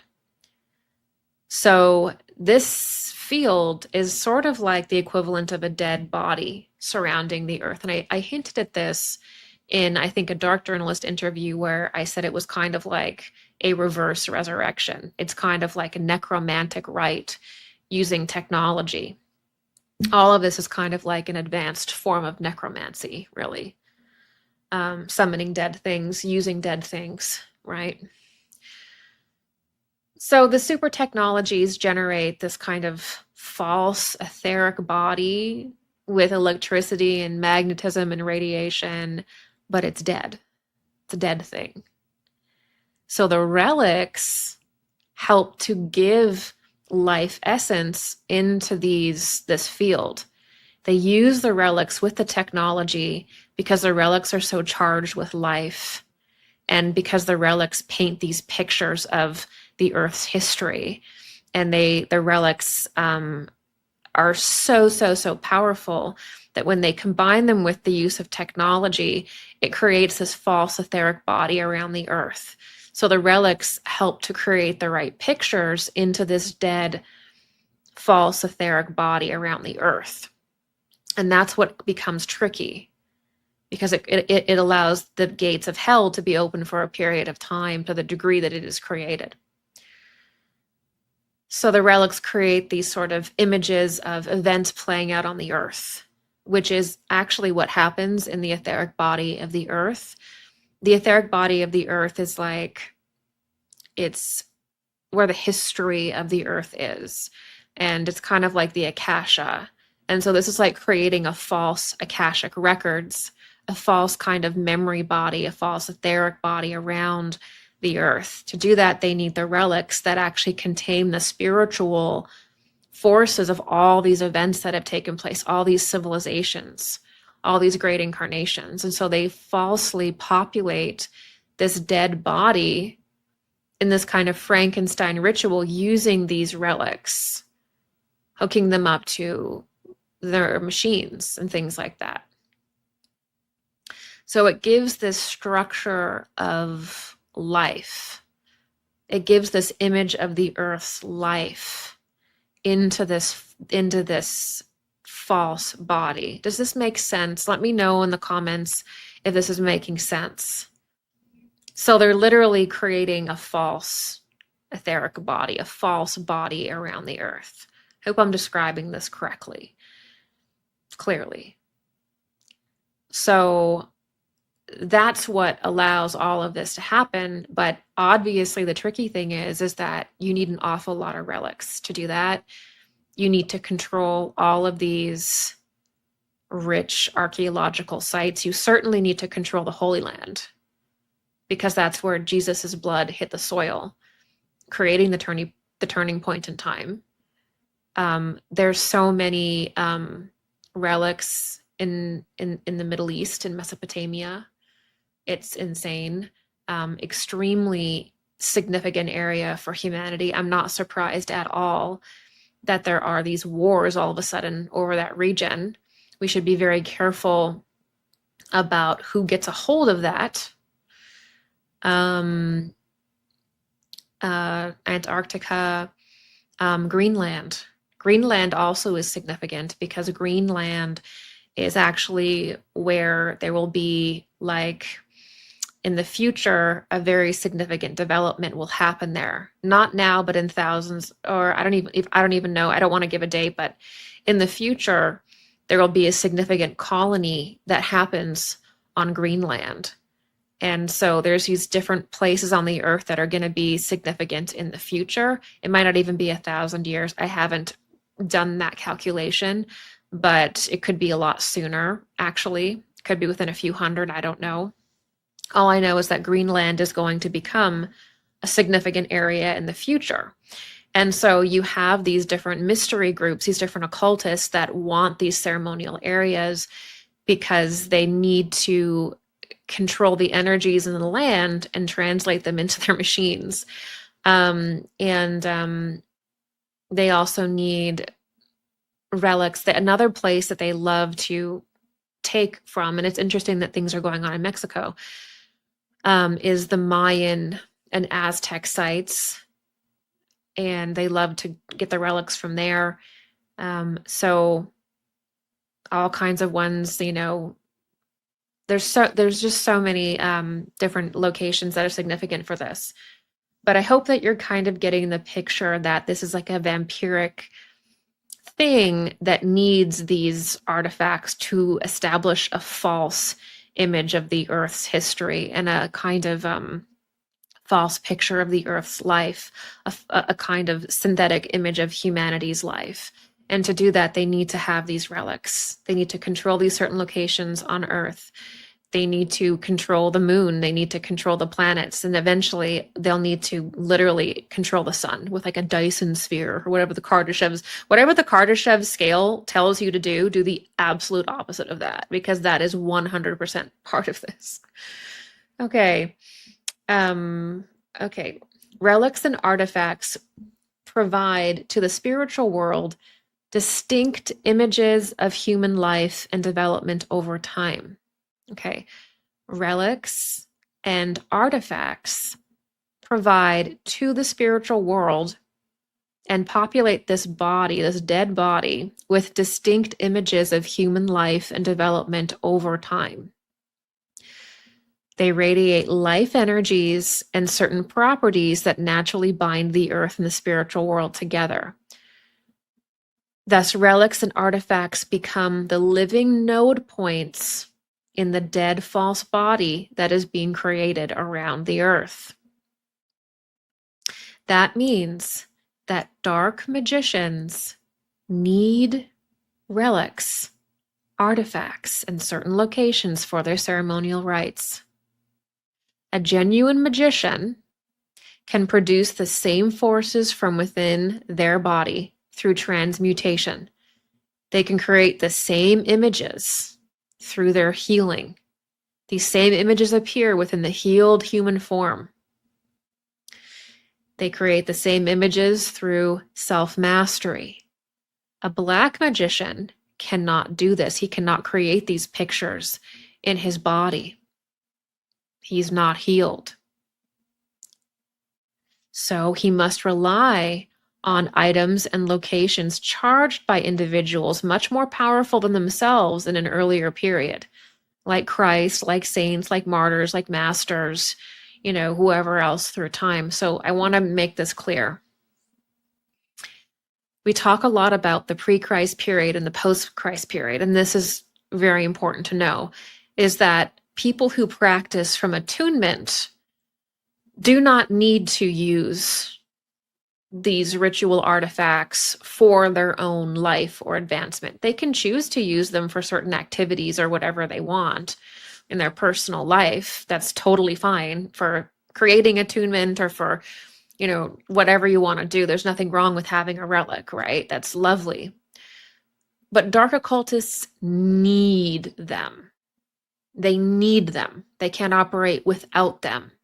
Human beings that are genuinely on a path of development, a path of immortality, they actually naturally create these images in their spiritual body. So if you're healing yourself, if you're taking responsibility in your life, if you're on the path of transmutation, you will actually go through very specific initiations. I'm not talking about secret society initiations. I'm talking about you developing your spiritual body and passing through certain spiritual experiences where an image of perhaps the crucifixion will be created and you'll see it.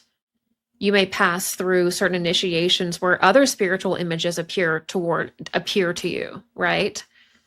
The whole idea of initiation and mystery schools stems from the fact that when you go through certain spiritual transformations, people experience the same kind of things, the same kind of beings, the same kind of entities for the dark stuff, the same kind of glorification things are seen. So actually, your spiritual development can be tracked through certain collective initiations we all go through symbols, through sounds, right? All of this is part of initiation science.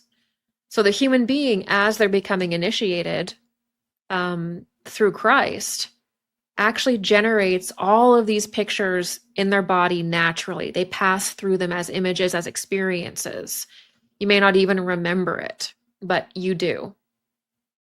So because these dark magicians can't actually go through that experience because they won't actually humble themselves before God, right? No one, there is no God, or they're going to become God, or whatever delusional paradigm they have. They're not humbling themselves before God, so they're not able to go through these transmutations and these initiations. They're not able to therefore create these pictures inside of themselves naturally. Instead, they do it through these stolen relics. And the relics are, physical images of these different initiations, these different points in time. Right? So there's a difference in there's a huge difference in magical practices, or just like spiritual things that is possible when you're initiated, and when you're not initiated, you are a complete materialist, you're a total externalist, you have to get everything from outside, you're totally parasitic. When you are attuned, all of this stuff happens from within you. Anything that you do externally is for your own enjoyment, to vivify what's going on within, right? So, all right, let's get into the final section here. You guys hanging in with me? Let's take a look out there. Wow, okay. Awesome. I know we're covering some really heavy stuff, and I'm trying to be very clear about it, but I know it's heavy, and I'm just glad that we're talking about it today. So I think it's another fun game in the comments section, because last time we were talking together about what you think it would look like if there was a massive occult ritual that was, involving the entire earth. And we're going to do something else in the comment section for this video, which is, do you know of any families or any relics or whatever it is or any expeditions to gather these relics, and relics that have just disappeared from existence?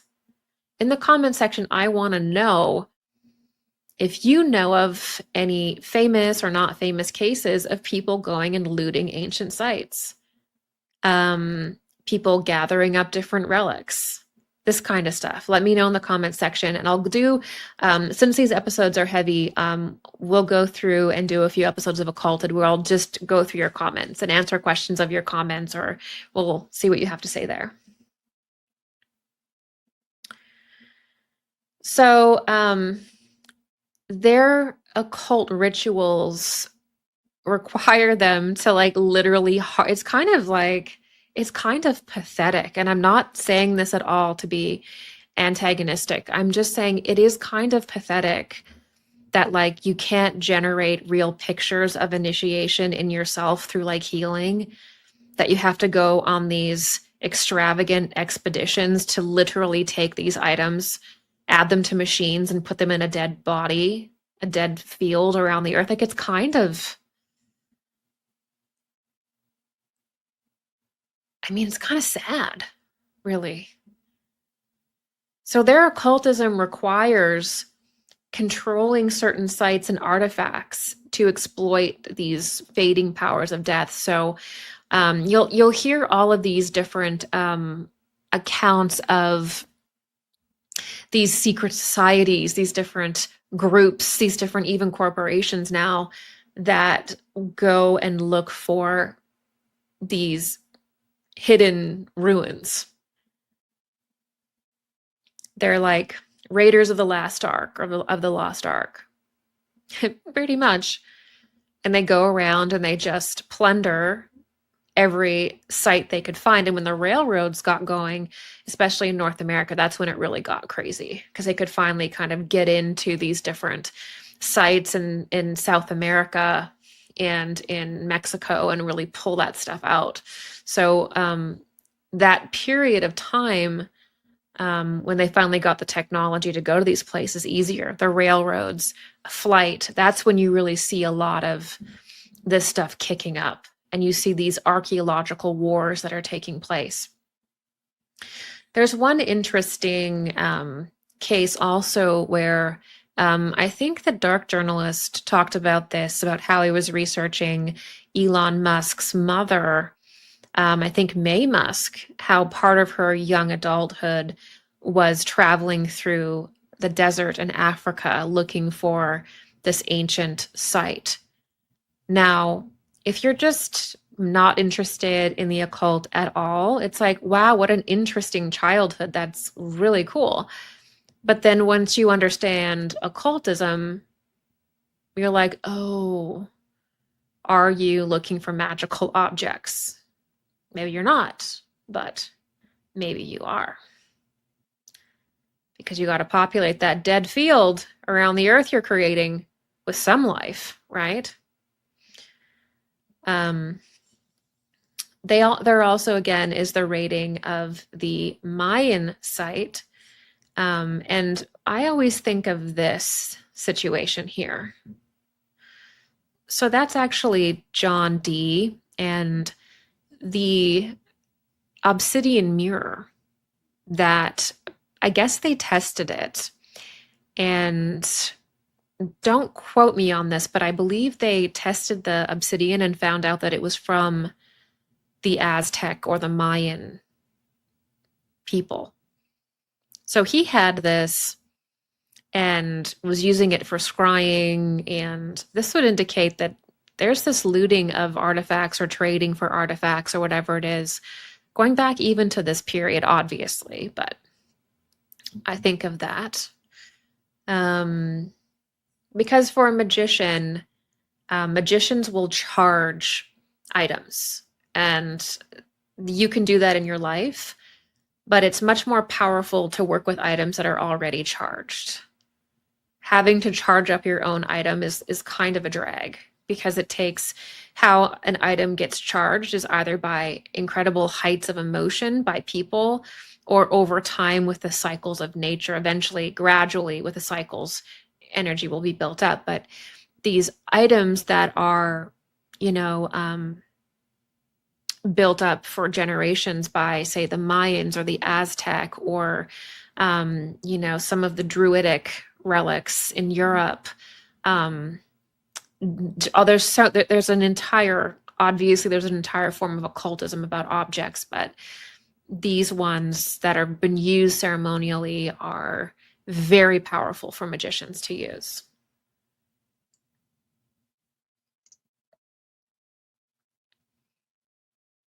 Okay, so there's also, like we said, there's Hitler, and he's like going to get the Spear of Destiny. He creates this society called the Entrapping, and this group is completely dedicated to finding occult artifacts, and they're associated with the Sumerian field, and a huge portion of that Sumerian tablets and everything was German archaeologists. Now, this is the Entrapping in Tibet. This is one of the places that they really focused on, because, again, the Entrapping believed that they have extraterrestrial ancestors. They might call them fallen angels now, but that wasn't the original ideology at all. It was that they were aliens. They're from another planet. That's why they want to spread the consciousness of humanity to other planets, like their alien ancestors did to the Earth, right?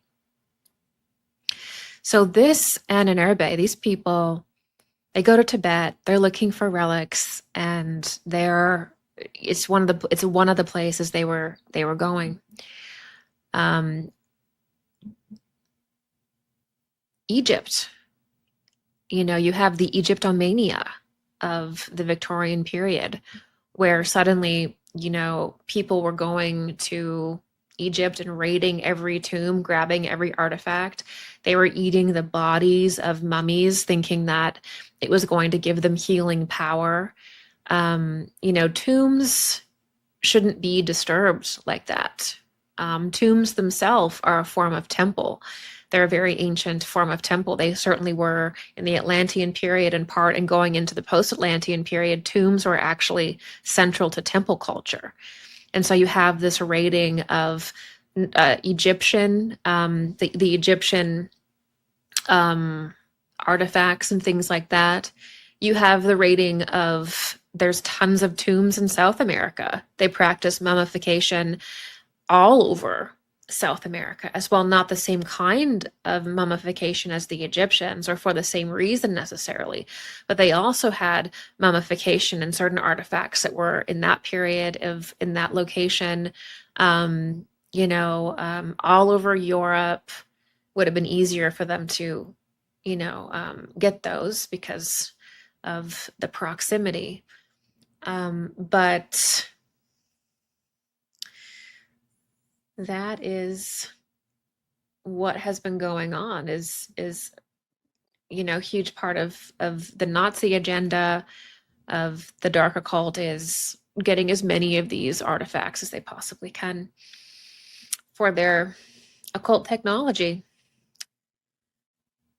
There's also this weird obsession over the Sumerian artifacts, and there's been a lot of propaganda around the Sumerian people and a real, I think, misunderstanding of that religion and that practice.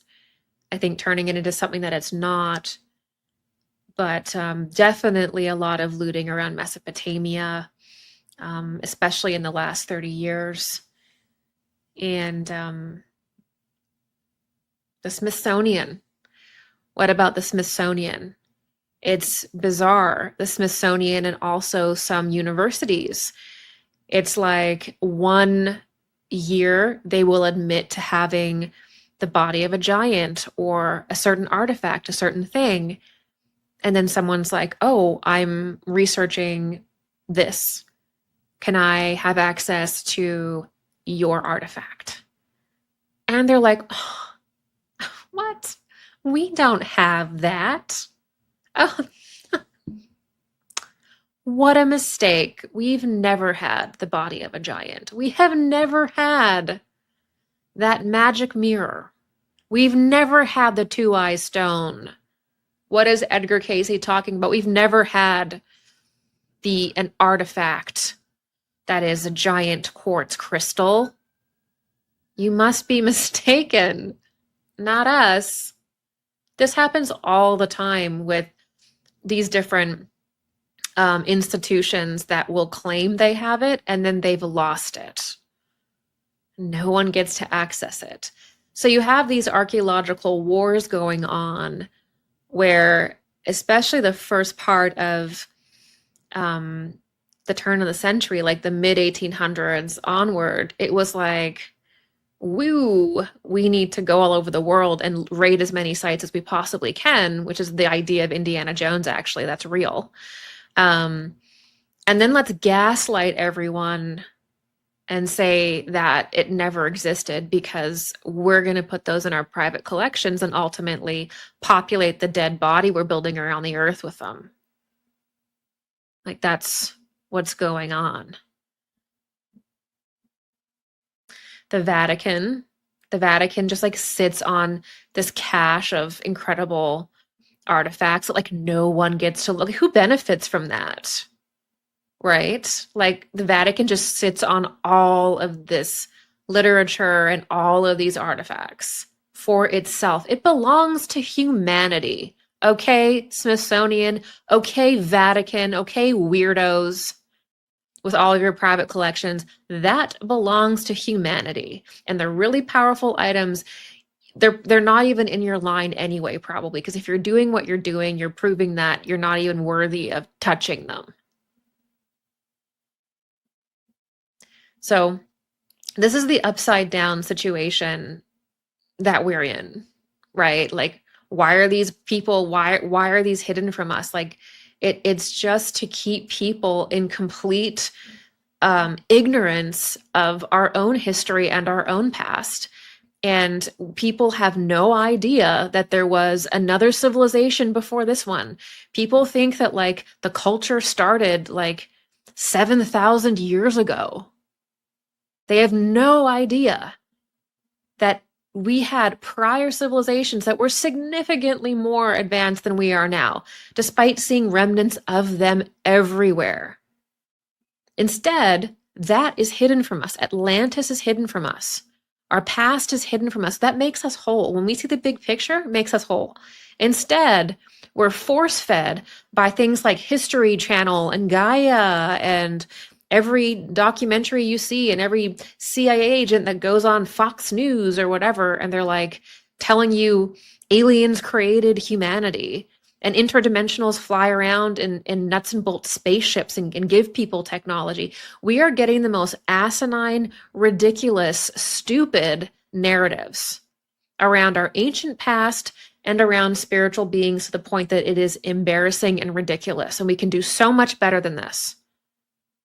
Enough. We have a real history that's meaningful to everyone that we can all benefit from. Enough with the weird propaganda going on. It doesn't benefit us. It only benefits these technologists. Okay? So they're sitting on all of these artifacts. It's something that they get, right? What was that weird thing about Hobby Lobby? Like the owner of Hobby Lobby. Out of all the places of Hobby Lobby, like I just want to go there for some knitting needles. Maybe a crochet hook, some yarn. Knit myself up a storm at night. And the owners of Hobby Lobby have stolen the Sumerian tablets. It's weird. It's really weird. But this is the idea of like the archaeological wars and you know them having these things in private collections that would completely enrich us, you know, if we could understand our past properly. Okay. Instead, it's alien. Instead, it's like anything that, like anything that's incredible about our ancient past. It has to be like a gray alien, like a degenerated looking human. Like this is where we are, you know. And it's just like anyway. I won't get into it because I know you guys are probably tired of me banging that drum. But we did the Vatican, Smithsonian, even Egypt. Like if people want to go do something in Egypt today, a lot of the sites are like on lockdown and only certain people are allowed to like go in there with their groups, and you have to have a certain agenda allegedly to even, you know, do different things there. It's like these things are like on lockdown now. And again, they belong to humanity, right? The fight over Greenland. We know that Greenland is going to be a future colony. This is predicted by many different mystics. I've seen it myself. I've seen Greenland turn into a more important colony in the future. There's also certain ceremonial sites in Greenland that are going to become active in the next few hundred years. Hitler wants that spear of destiny and every item he can get. The other thing that is actually kind of ritualistic, but we don't think about it. But like if you think about communicating to the time spirit or these greater angels that work through larger patterns, but the idea of recreating extinct animals is actually kind of ceremonial as well, because what you're doing when you create an extinct animal is you're communicating to the time spirit that it's a different time. So you're actually trying to turn back the position of the earth to a pre-Christ condition by bringing forward animals and ways of life that were never designed to live in our period of time. So Rudolf Steiner talks about how certain animals will appear at certain times and disappear at certain times. So when the human heart developed, lions appeared. And there were different kinds of species on the earth. And then they went extinct because they embodied a certain relationship between the earth and man. And so when you start to recreate extinct animals, you're actually slowly changing the earth into a prior condition, because now those animals radiate a different time. So you're actually slowly bringing the earth back into a pre-Christ condition, actually, by doing that. You shouldn't be recreating any extinct animals. It confuses the time spirit. Okay. Yeah, the recreation also of the Lemurian androgen is interesting. Trying to remove gender entirely is trying to recreate the Lemurian era of humanity, right? So there's all these movements right now. Not just, and I'm not just saying these things are planned by dark occultists, but this is like a regressive thing. We have to work within the parameters that we exist naturally. And the idea of like removing all gender not only is a transhumanist idea, because machines are genderless and they can't reproduce. But it's also to bring humanity back to a much earlier period when humanity didn't have gender yet, which is back to the Lemurian, kind of like almost Eden period. So all of these things can be traced to, even those things can be traced to a prior condition of humanity kind of trying to repeat itself when it shouldn't exist. Okay. And a big one is Atlantis. So one of the big ones that these different occult societies are really, really obsessed with is Atlantis. And that's one of the reasons why I have been talking about it so much, is because I feel like we all need to be up to speed on Atlantis, because it's actually going to become very central in the future. And a lot of occult orders, they know the story of Atlantis. It's part of their lexicon. Like when you are in one of these societies, part of what you have to do is you have to learn about the prior epochs of the earth. And it's like, if you're not part of these orders, you're profane and you don't get access to this history. You're to be ruled over.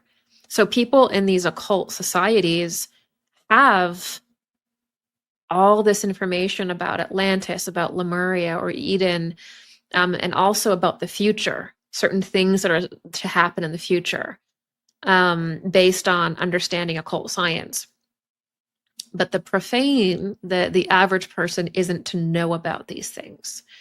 So that's why it's important that we know about these things, so that we're not operating with less knowledge than people who want to use all of this occult stuff against man, against us.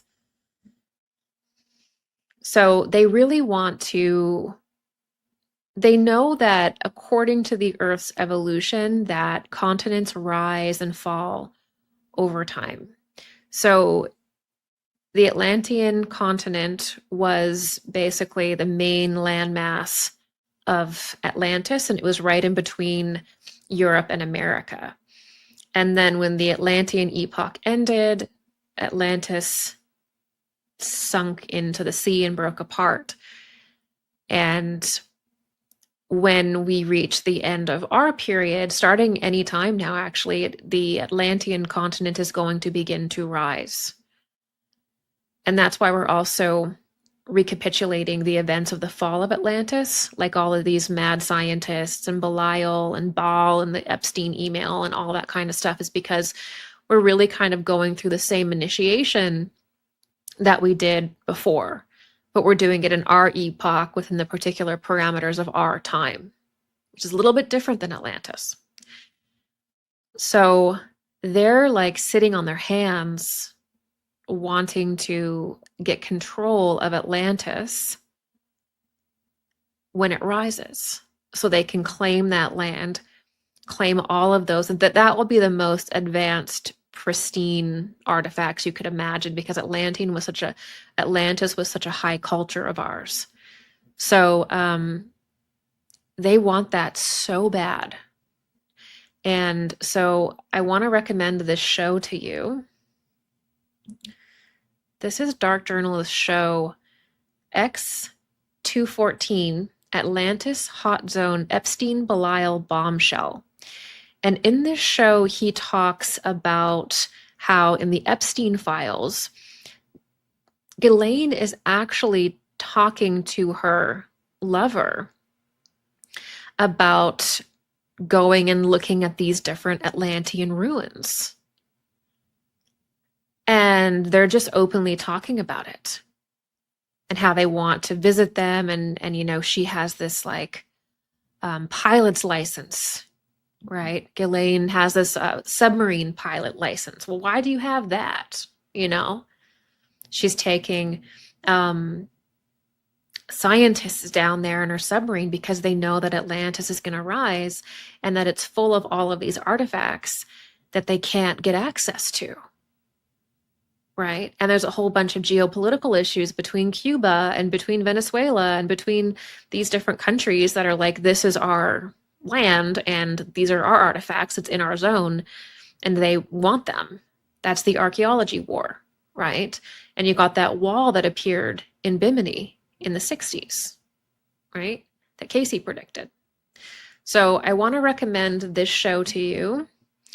And I recommend you going and also watching Dark Journalist's Hot Zone episodes, because the research that he's done there is so deep and so intense and so ahead of its time that that's really going to give you the foundation geopolitically to understand this archaeological war. He's also done several different episodes on the archaeological war as well. So I recommend as a good supplement to go over there and check that out. And here's an image of the ruins. I don't think anyone would even be talking about this publicly if Daniel List didn't bring it up. So he deserves the credit for this. And this is a picture of Paulina Zalitsky. And here is an image of some ruins off of the west coast of Cuba. This is what she was actually able to find. And there she is there. So this was being spoken about actually in the Epstein emails, this exact location, wanting to figure out, how do we get that? How do we get those pyramids? How do we get those artifacts? How do we get those relics? And so I think that's being missed in the emails a little bit, but I just wanted to show you guys that there. Again, in the comments section, guys, I want to know who has been relic hunting, what families have these different relics. Do you know of anybody pirating them? You know, what's going on? Let's do some data gathering in the in the comments section. Also, another relic that I find to be another thing that I find to be really fascinating is they also really want to they also want the Ark of the Covenant. And this is something that I talked about in my Third Temple episode with the Ark of the Covenant kind of being recreated, and then it was at Mar-a-Lago and it was like traveling around, and you have Anna Paulina Luna on the Joe Rogan show being like, oh my God, have you seen that the CIA remote viewed the Ark of the Covenant? And there's all this kind of chat about the Ark of the Covenant. Well, this is just another example of like relic hunting and needing these relics. And the Third Temple is sort of like something that we need to watch out for. That's quite concerning. So what's interesting about the idea of the Ark of the Covenant is that if we look at it, it kind of shows us the story of humanity in that before the incarnation of Christ in the Old Covenant, the Ark is like an item. It's something outside of the individual. It's an object. But after the incarnation of the New Covenant, Mary is the Ark of the Covenant. So in Catholicism, Mary is actually the Ark of the New Covenant. So here in this dichotomy, we're actually seeing something very important, which is that in Christianity, the power goes into the human being. Mary becomes the Ark, right? And that before Christianity, all these powers could only be externalized outside of the human being in ceremonial objects. But after the incarnation of Christ, these powers exist within humanity. The ark becomes a person. All of these external things become human. They become internalized. There is no real need for your growth, for your immortality, to have any external object. It's optional. But for dark magicians, they need it because they're operating in this old paradigm. And now, if Mary's the new covenant, when you talk about controlling the moon and you talk about controlling the earth, that's really controlling Mary. That's really controlling the goddess. That's really controlling Sophia. So they're destroying the new covenant. They're destroying the body, the spiritual image of the new covenant, of the ark of the new covenant.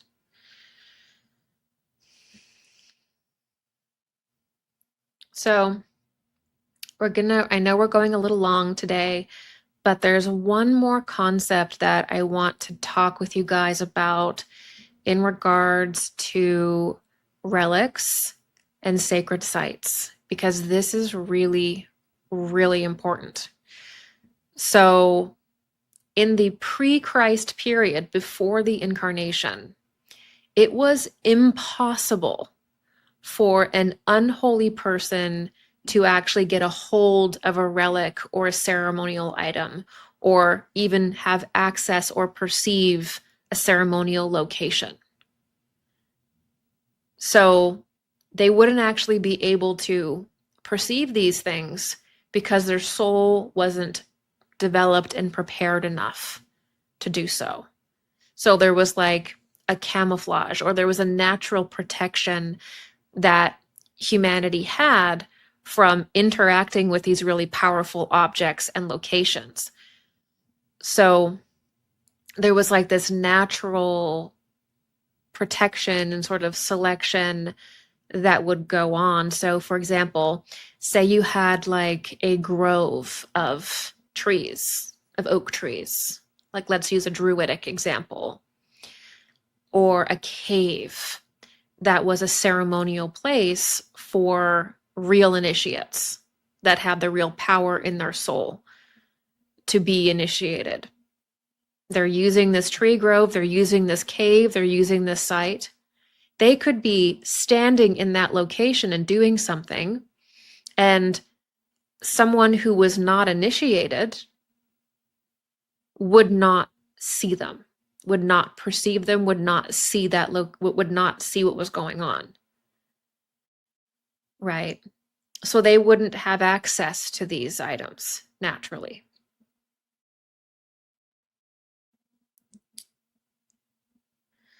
And if there was like a magical item, a staff, an altar, something that was used in ritual, someone who was not initiated, not prepared, would not be able to even see or pick up that item. It would appear as a tree branch, or it would appear as a rock. They wouldn't actually be able to see it or affect it, or if they saw it, they wouldn't be able to touch it. So the profane were kept away from the initiated in the earlier period by nature itself, by the elementals working in that space themselves. There was a natural separation of people that were at different levels of spiritual development, and they did not cross the way that they do today.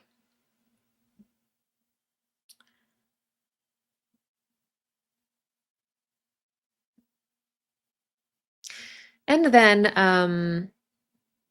as we get closer and closer to the incarnation, that fades away, and it becomes the energy of humanity is drawn more and more inward, and you start getting more collective spaces and things like that. But initially, people would not even have access to certain relics or places if they weren't able to create the energy within them that was required for that space.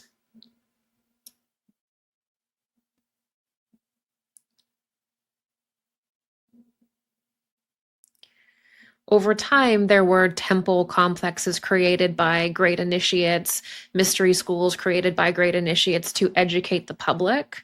So you would have great incarnations, great initiates that would come, and they would establish these schools these initiation schools, these mystery schools.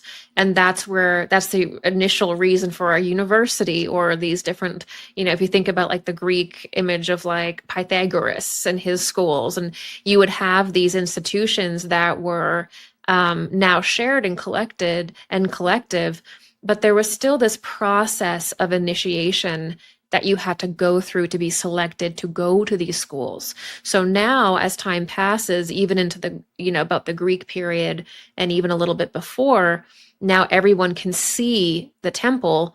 They can see the ritual objects, which means now they can be included. But you can only get into these schools if you are of a certain level within your own soul. This is not hierarchy. This is not discrimination. This is dangerous. You cannot be introduced to certain spiritual forces before you're ready, because you'll go insane. It's practical.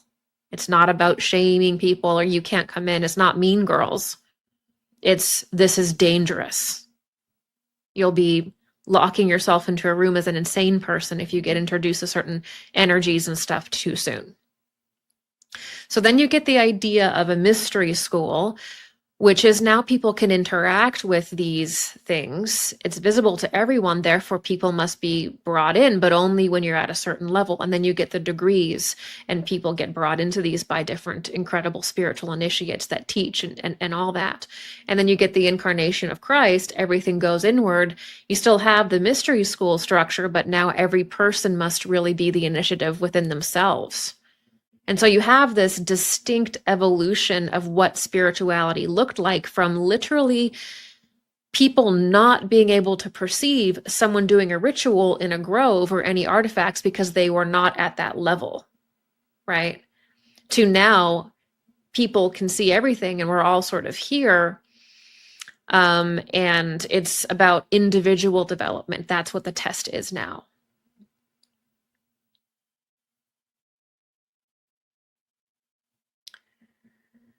And a lot of these artifacts were preserved by light groups, and they remained around and used differently generally by lighter groups. But darker groups started to realize that these items were kind of like a shortcut, that they had been charged by these incredible people over thousands and thousands and thousands of years, and that they can use these artifacts and even these locations, and they can kind of experience spiritual things and visions and whatever that they wouldn't normally be able to do according to what they can generate within their body. So people started to realize that these artifacts are really, really, really powerful. And if we use them, we can enter these kind of psychic states. We have access to these different beings, and like they would never be able to do that just by themselves. And so that's really where you get these relic hunters and stuff, is it's like a shortcut. But the ironic thing is that the people that do that would have been in the category where they would have been kept away. It's like now they're getting drunk on them or something. It's weird. So dark occultists have a window in which they can use these artifacts and locations to create this vignette, this kind of reverse image of the Christ and these different spiritual events in the body, as we talked about. And it's more of a mockery, really, but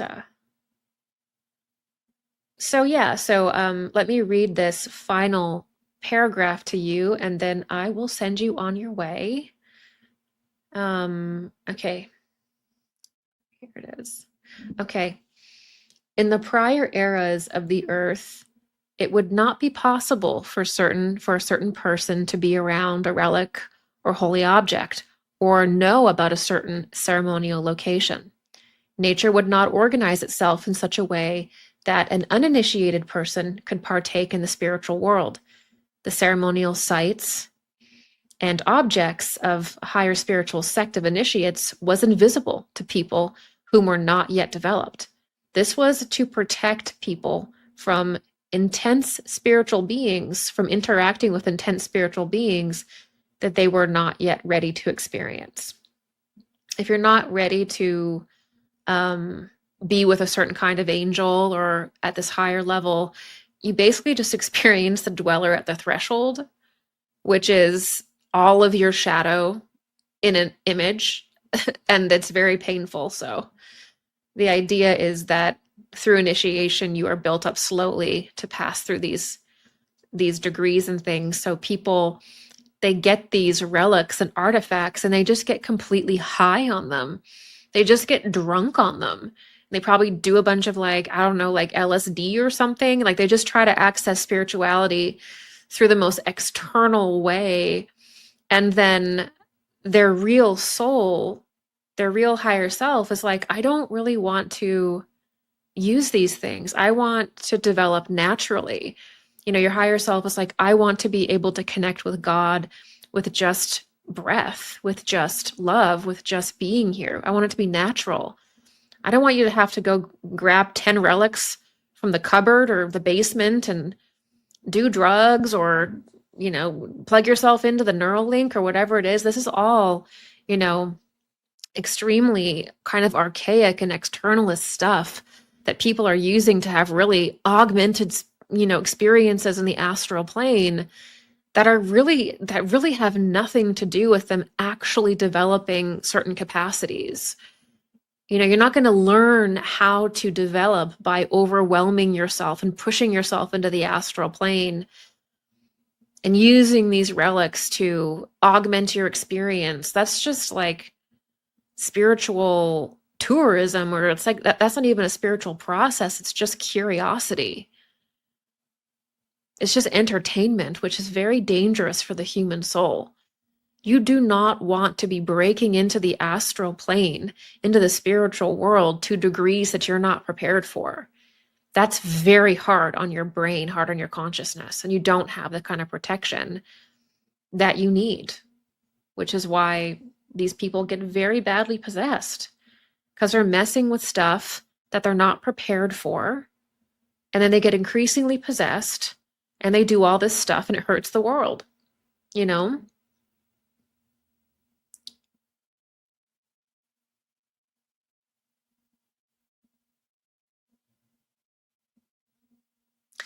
The ceremonial sites and objects of a higher spiritual sect of initiates was invisible to people whom were not yet developed.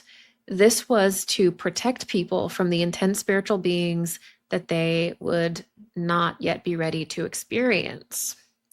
If there was a grove of trees or a cave system in which the angels dwelled, and the priestess or priest worked in that environment, an uninitiated, unprepared person approached, they would not see the cave, they would not see the trees, they would not see anything going on there. It would be as though it was not there at all. If there was an altar, if there was a throne, if there was a staff, a sacred object, a crystal, they would not see it.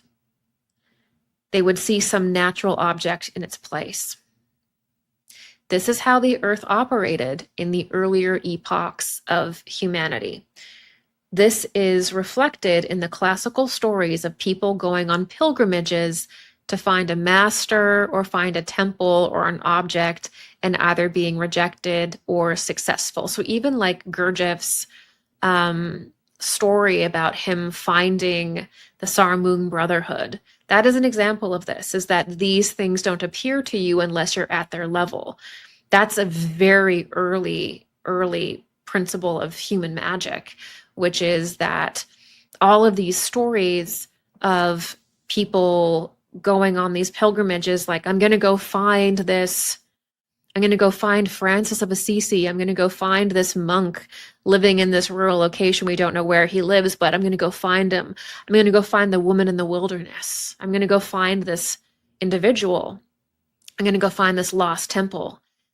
The principle behind it is that classically, this was real. People would actually go looking for these masters or these specific places like Shangri-La and High Brazil, Avalon, these celestial locations. And if you were of the right energy, meaning you were pure enough and of a high enough quality in your character, they would appear to you. And if they didn't, then you had a little bit of a ways to go. This is actually how it used to be. This is real. Now the earth has become much more materialized, but that's really how it used to be. It will return to that as well in several thousand years. We're going to go back to that kind of more etheric state, especially if the earth can develop naturally, as we're talking about, without this smothering going on. In earlier epochs, there was a natural protection when it came to ceremonial items and location. There was a natural and obvious order between the initiated and the uninitiated based on their level of personal development. However, in our current age, after the incarnation of Christ, the world is not so. The impulse of life is no longer revealed. Is no longer really revealed only through nature, but rather primarily through man's own inner world. This means that humanity's spiritual power has now been turned inward, and man evolves through the perfecting of himself. This shift in how humanity evolves created an opportunity for the dark magicians to exploit the fading powers of the old age as they dissipated into obscurity. So the old practices and even some of the artifacts are losing kind of their power. And so they're exploiting this final kind of twilight period. It meant that for a certain period of time, individuals whom would not naturally be able to engage with the spiritual forces in these locations and within these objects could use them. So now people have access to ritual locations and objects that if you had a low moral character, you wouldn't even perceive. They couldn't, however, they cannot use them in the image in which they were created or how they were used at the peak of their power.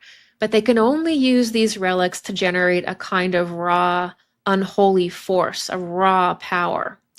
They can arrange these objects and exploit these locations to siphon the most rudimentary raw power into themselves and then power that weird body they're creating around the earth. And through that greedy self and through that greed and self-absorbed activity, call to the earth the beings of the underworld who are like them. These unholy beings represent the exact inversion of the original impulse and purpose of the relics and ceremonial locations.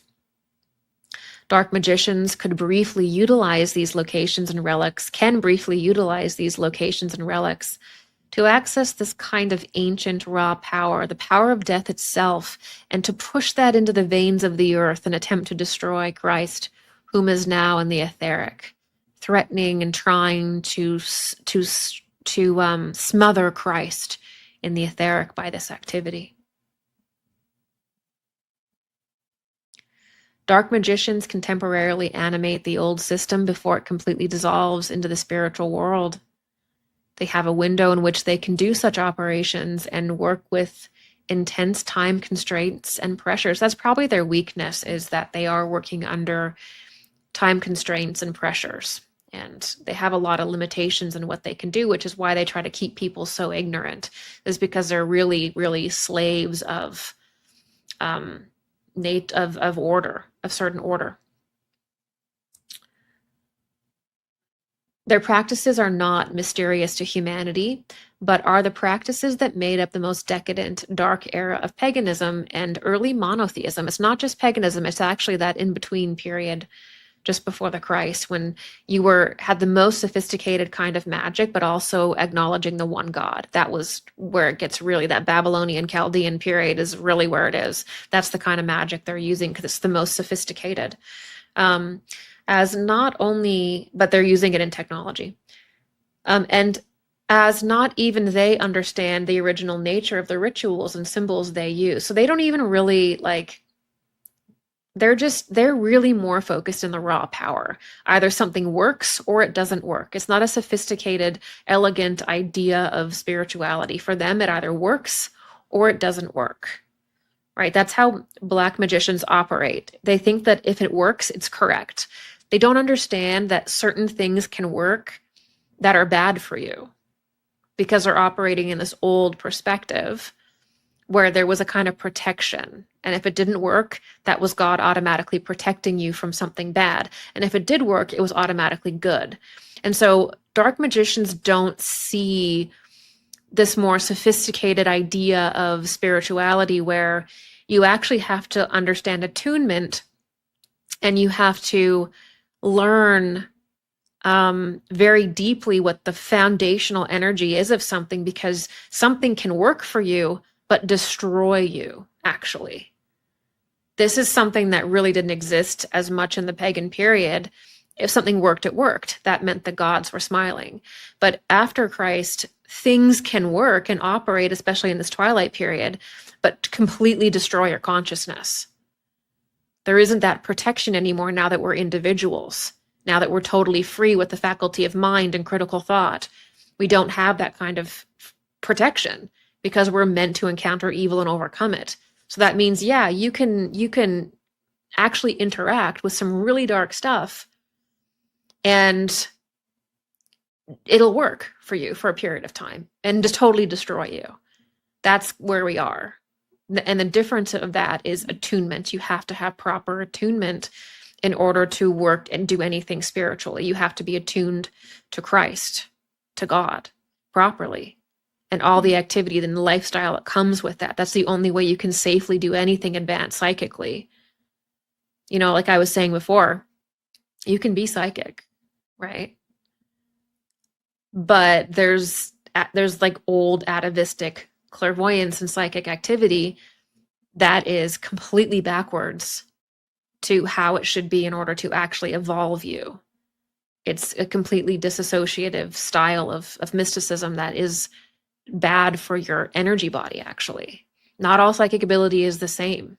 There's a dying kind of it that we have to overcome. And this is explained in anthroposophy with the development of imagination consciousness versus the old atavistic clairvoyance, which many people still operate from, which is not it's not productive for the human soul. So the dark occultists are trapped in a dying inverted system of magic occupied by parasitic entities of death, whom briefly occupy the old rites and these spiritual windows of the higher angels, and they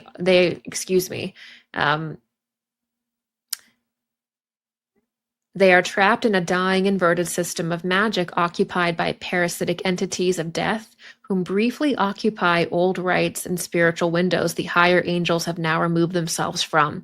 So when you get the shifting of an age, higher angels leave certain rites and certain practices, and new ones emerge that work within the paradigms of the new era. Right? So whenever we cross over into a new age, a new era, the consciousness of humanity shifts a little bit and the earth shifts, and that's how we grow and evolve, right? And the old systems slowly begin to enter what's called a pralaya, or a death cycle. And then lower and lower entities, death entities, will enter into those practices for a period of time as they dissolve. That's what I mean by that. All right.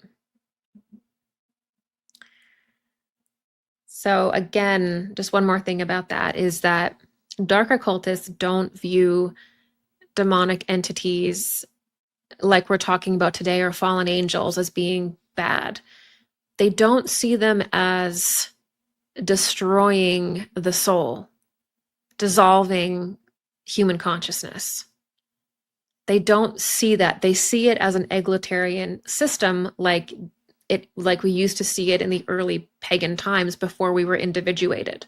So they work in a non-individuated perspective where good and evil are kind of more relative, because there's this natural protection and natural spiritual protection around the human being by the angels. With that natural spiritual protection, we were able to go into a lot of different spiritual places and things and learn about good and evil without it really taking over. And so they're operating with that very archaic, old kind of pagan viewpoint, incorporating a bit of monotheistic, but They're really operating magically in that system where good and evil is objective and relative, and it doesn't really matter. When in, Christian esotericism, good and evil becomes very important, because evil and darkness has an effect on the consciousness. It destroys it. So it fragments it and destroys it and concretizes it in matter. Whereas good, which is Christ, which is the way, the truth, and the life, actually catalyzes the body into eternality. So our relationship with Christ within ourself actually catalyzes our spiritual and physical body to the point where we become an immortalized spiritual being through our effort, through our dedication to being like Christ. So in Christian esotericism, there's a huge difference between good and evil, not because it's like being judgy or something. It's because there's certain entities in the cosmos, practices, things you can do that literally will destroy you. It'll destroy the earth, right? And there is attunement that you have towards Christ that literally makes you immortal. It literally makes it so your physical body is turned into an immortal body. That's called the mystery of resurrection. That's what we're going for, right? That's where everything should ultimately go towards. Does this produce life? Does this transform your body into an immortal body? If it doesn't, then what are we doing, right? It's just indulgence at that point. We want to be focused on becoming immortal. That's why we incarnate here, right? So this is the difference between the old pagan ways and the old, the Babylonian magic and stuff, is they don't understand eternal life. Their version of it is like, upload your consciousness into the cloud. It's completely delusional, because you don't become immortal by uploading your machine into a cloud and projecting it into the body, like I think Epstein was talking about and all these people talk about. That's not immortal. That's not immortality. That's not eternal life. Eternal life means that you spiritualize eventually to the point where your physical form becomes a spiritual body and you have mastered the material plane entirely. That's what a spiritual master is. That's what the saints are on that journey. Bodhisattva. Okay, the great teachers are on that journey. You're on that journey. This is our goal. So, good and evil isn't about judging. It's not like looking at like a picture of Baphomet being like, ew. It's like, no, that I don't want to engage in anything that's going to destroy my consciousness, thanks. Or leads to me uploading my consciousness in a machine. That's what good and evil is in Christian esotericism. It is literally the destruction of the soul through poor attunement and misalignment, right? And greed and selfishness, or the complete catalyzing of every part of you into an eternal form through Christ.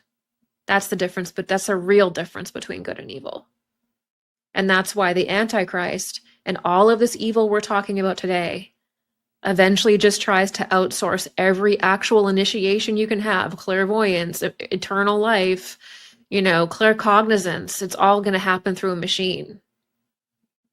It's a complete mockery and inversion of not just Christ, not just that, but of your actual future, of your potential. All of this transhumanism stuff is a garish mockery and caricature and externalization of your potential, of what you are destined to become, if you can follow the order of life and the love of God. That's what that is. And in this episode of Occulted, in the last episode of Occulted, we have outlined very clearly what the plans are in order to prevent this evolution, in order to prevent us from feeling God in our body. We can't have that dead thing surrounding us, that dead field surrounding the earth.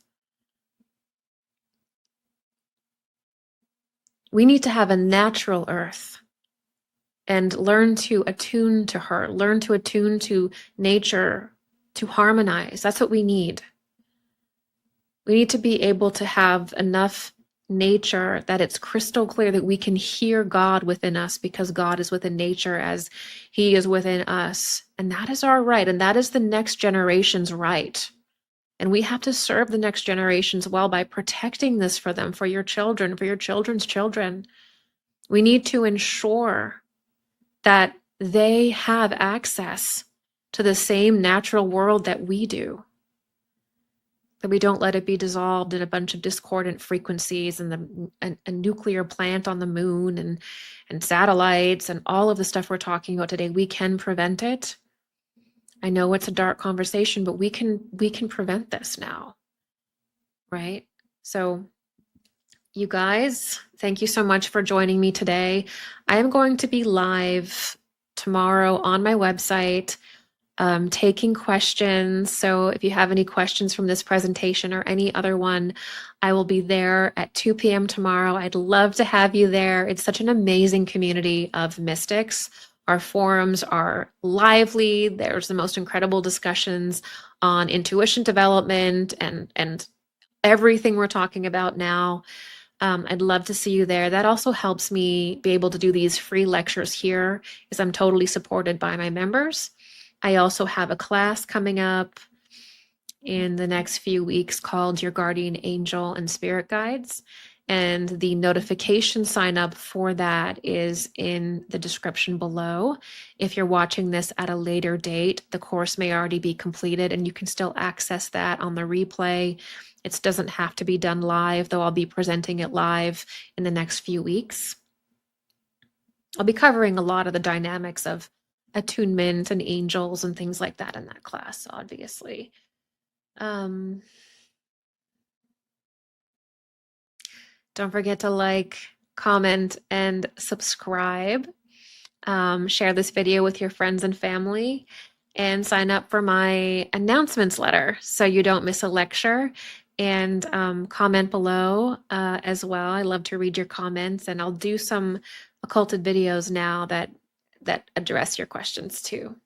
So you guys, it's been my absolute joy to be with you today. Thank you so much for joining me, and I will see you in our next stream. And as always, all my love your way.